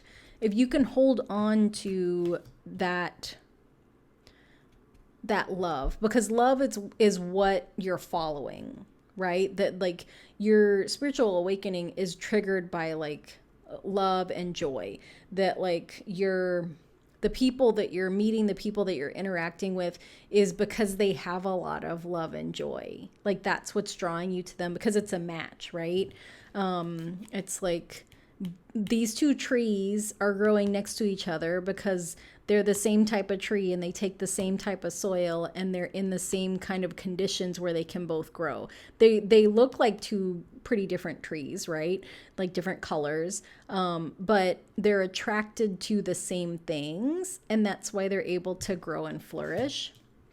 So if you can hold on to that, that like you're following this spiritual path because you're following your heart, because your heart is following the love, and that when there's conflict and maybe some guilting from these two, or there might be some shaming, there might even be some talk of like hellfire and brimstone, that you can do your best to release that and know that like you're following your heart, and that like, because you know that the things that you do from a place of love don't lead to this. That this isn't from love, right?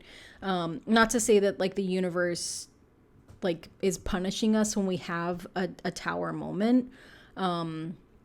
It's not, sometimes we can have tower moments happen for different things. Sometimes we call in a tower moment, right? So like for me, like when I retired from the military, like I was calling in an end to my military career because I had hit the minimum amount of time for me to retire. And I was like, I'm ready to go. Like I'm done. Thank you. I'm going to go. So that was me creating a tower moment for myself. And it was big change, and it's still big change. And like, we grow and learn from change, even when we create it for ourselves. And other times the universe will give us nudges to make a change. Like, hey, do you want to look at that? Do you want to see that? You don't want to see it? Okay. Oh, you want to ignore it? Okay.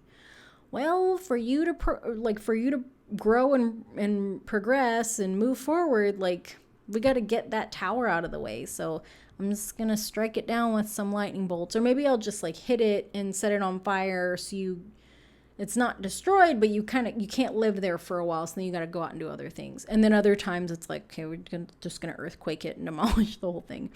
So in some ways I feel like this tower, your spiritual awakening is creating a tower moment for these two, but also for you. Like there's change that needs to happen all around.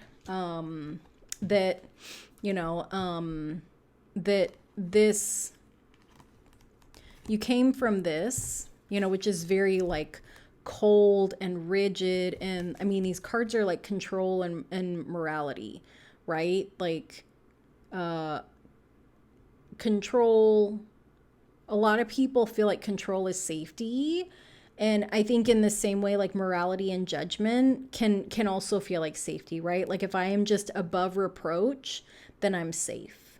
And like that, there's no joy here. There's no happiness. There's no, I have a feeling some of you are an only child, but I also can see some of you have a sibling that never left this. Like they just learned to conform to this because it was easier. And you didn't, but you didn't see the world as like conforming or rebelling. You just always followed your heart. But like, there's no love, there's no joy, there's no life, right? Like, this isn't, like, there's no aliveness about this. Like, these things don't look like people. I mean, they look like people, but this person doesn't. This person's not happy. This person is practically a stone. And then this is you, right? Like, maybe part of you was like, well, if I can just kind of turn myself a little bit to a stone, then it won't be so hard for them. But like, come on, you can't. Look at this. You cannot. You're a little angel. You can't. So you following your heart, like being who you are, has created this tower moment for you and for them, right? That like you're changing and evolving, you're having this spiritual awakening, which is a tower moment. But they're also having kind of this weird grappling with this. Like, we didn't raise you to be in a consciousness. But I say all that because like, this is the thing you need to release. Like, any kind of guilt, fear, any of that like negativity, like if there's self-judgment about you having an awakening, if there's judgment from others about you kind of moving on the spiritual path, like, you're being called to let go of that. Like, that's not your stuff. You don't have to carry it. You're moving in love. You're following your heart. There's not a lot of like heart here. Definitely no heart following here. So yeah, that's not yours to pick up, and you don't have to carry it. Okay. Next are the 3 oracle cards. So the first card is, it's number 9. It's Saturn in Sagittarius. I think that's Saturn. Yes. And the card is principle. And so got this. This looks like a papal hat. Like a hat that the Pope would wear. We've got, sorry about that. We've got this dove, and so I feel like this is very much tied to these two. And then we've got peace with an angel. So just that reminder that you're moving forward, following your heart, that, yeah, you have peace in your heart. You can have peace in your heart. And then this last card is you're not alone. Isolation, physical connection, and community. So like that friendliness card. Spend time with the ones that bring you joy, that you can kind of mix colors with and like have really happy, positive experiences with. So group number 4, that was your reading. I feel like this is a very like interesting time. I think for some people, like that family upbringing, parental thing would be really hard, but I think for you it's not, and I'm really glad. Like, I feel like that you are full of love, and that like when you follow love, that you're not doing anything wrong, you're not causing any harm. So yeah, I hope you enjoyed the reading. Thank you so much for watching. If you would like to hit that like and subscribe button, I would greatly appreciate it, and I will see you next time. Bye.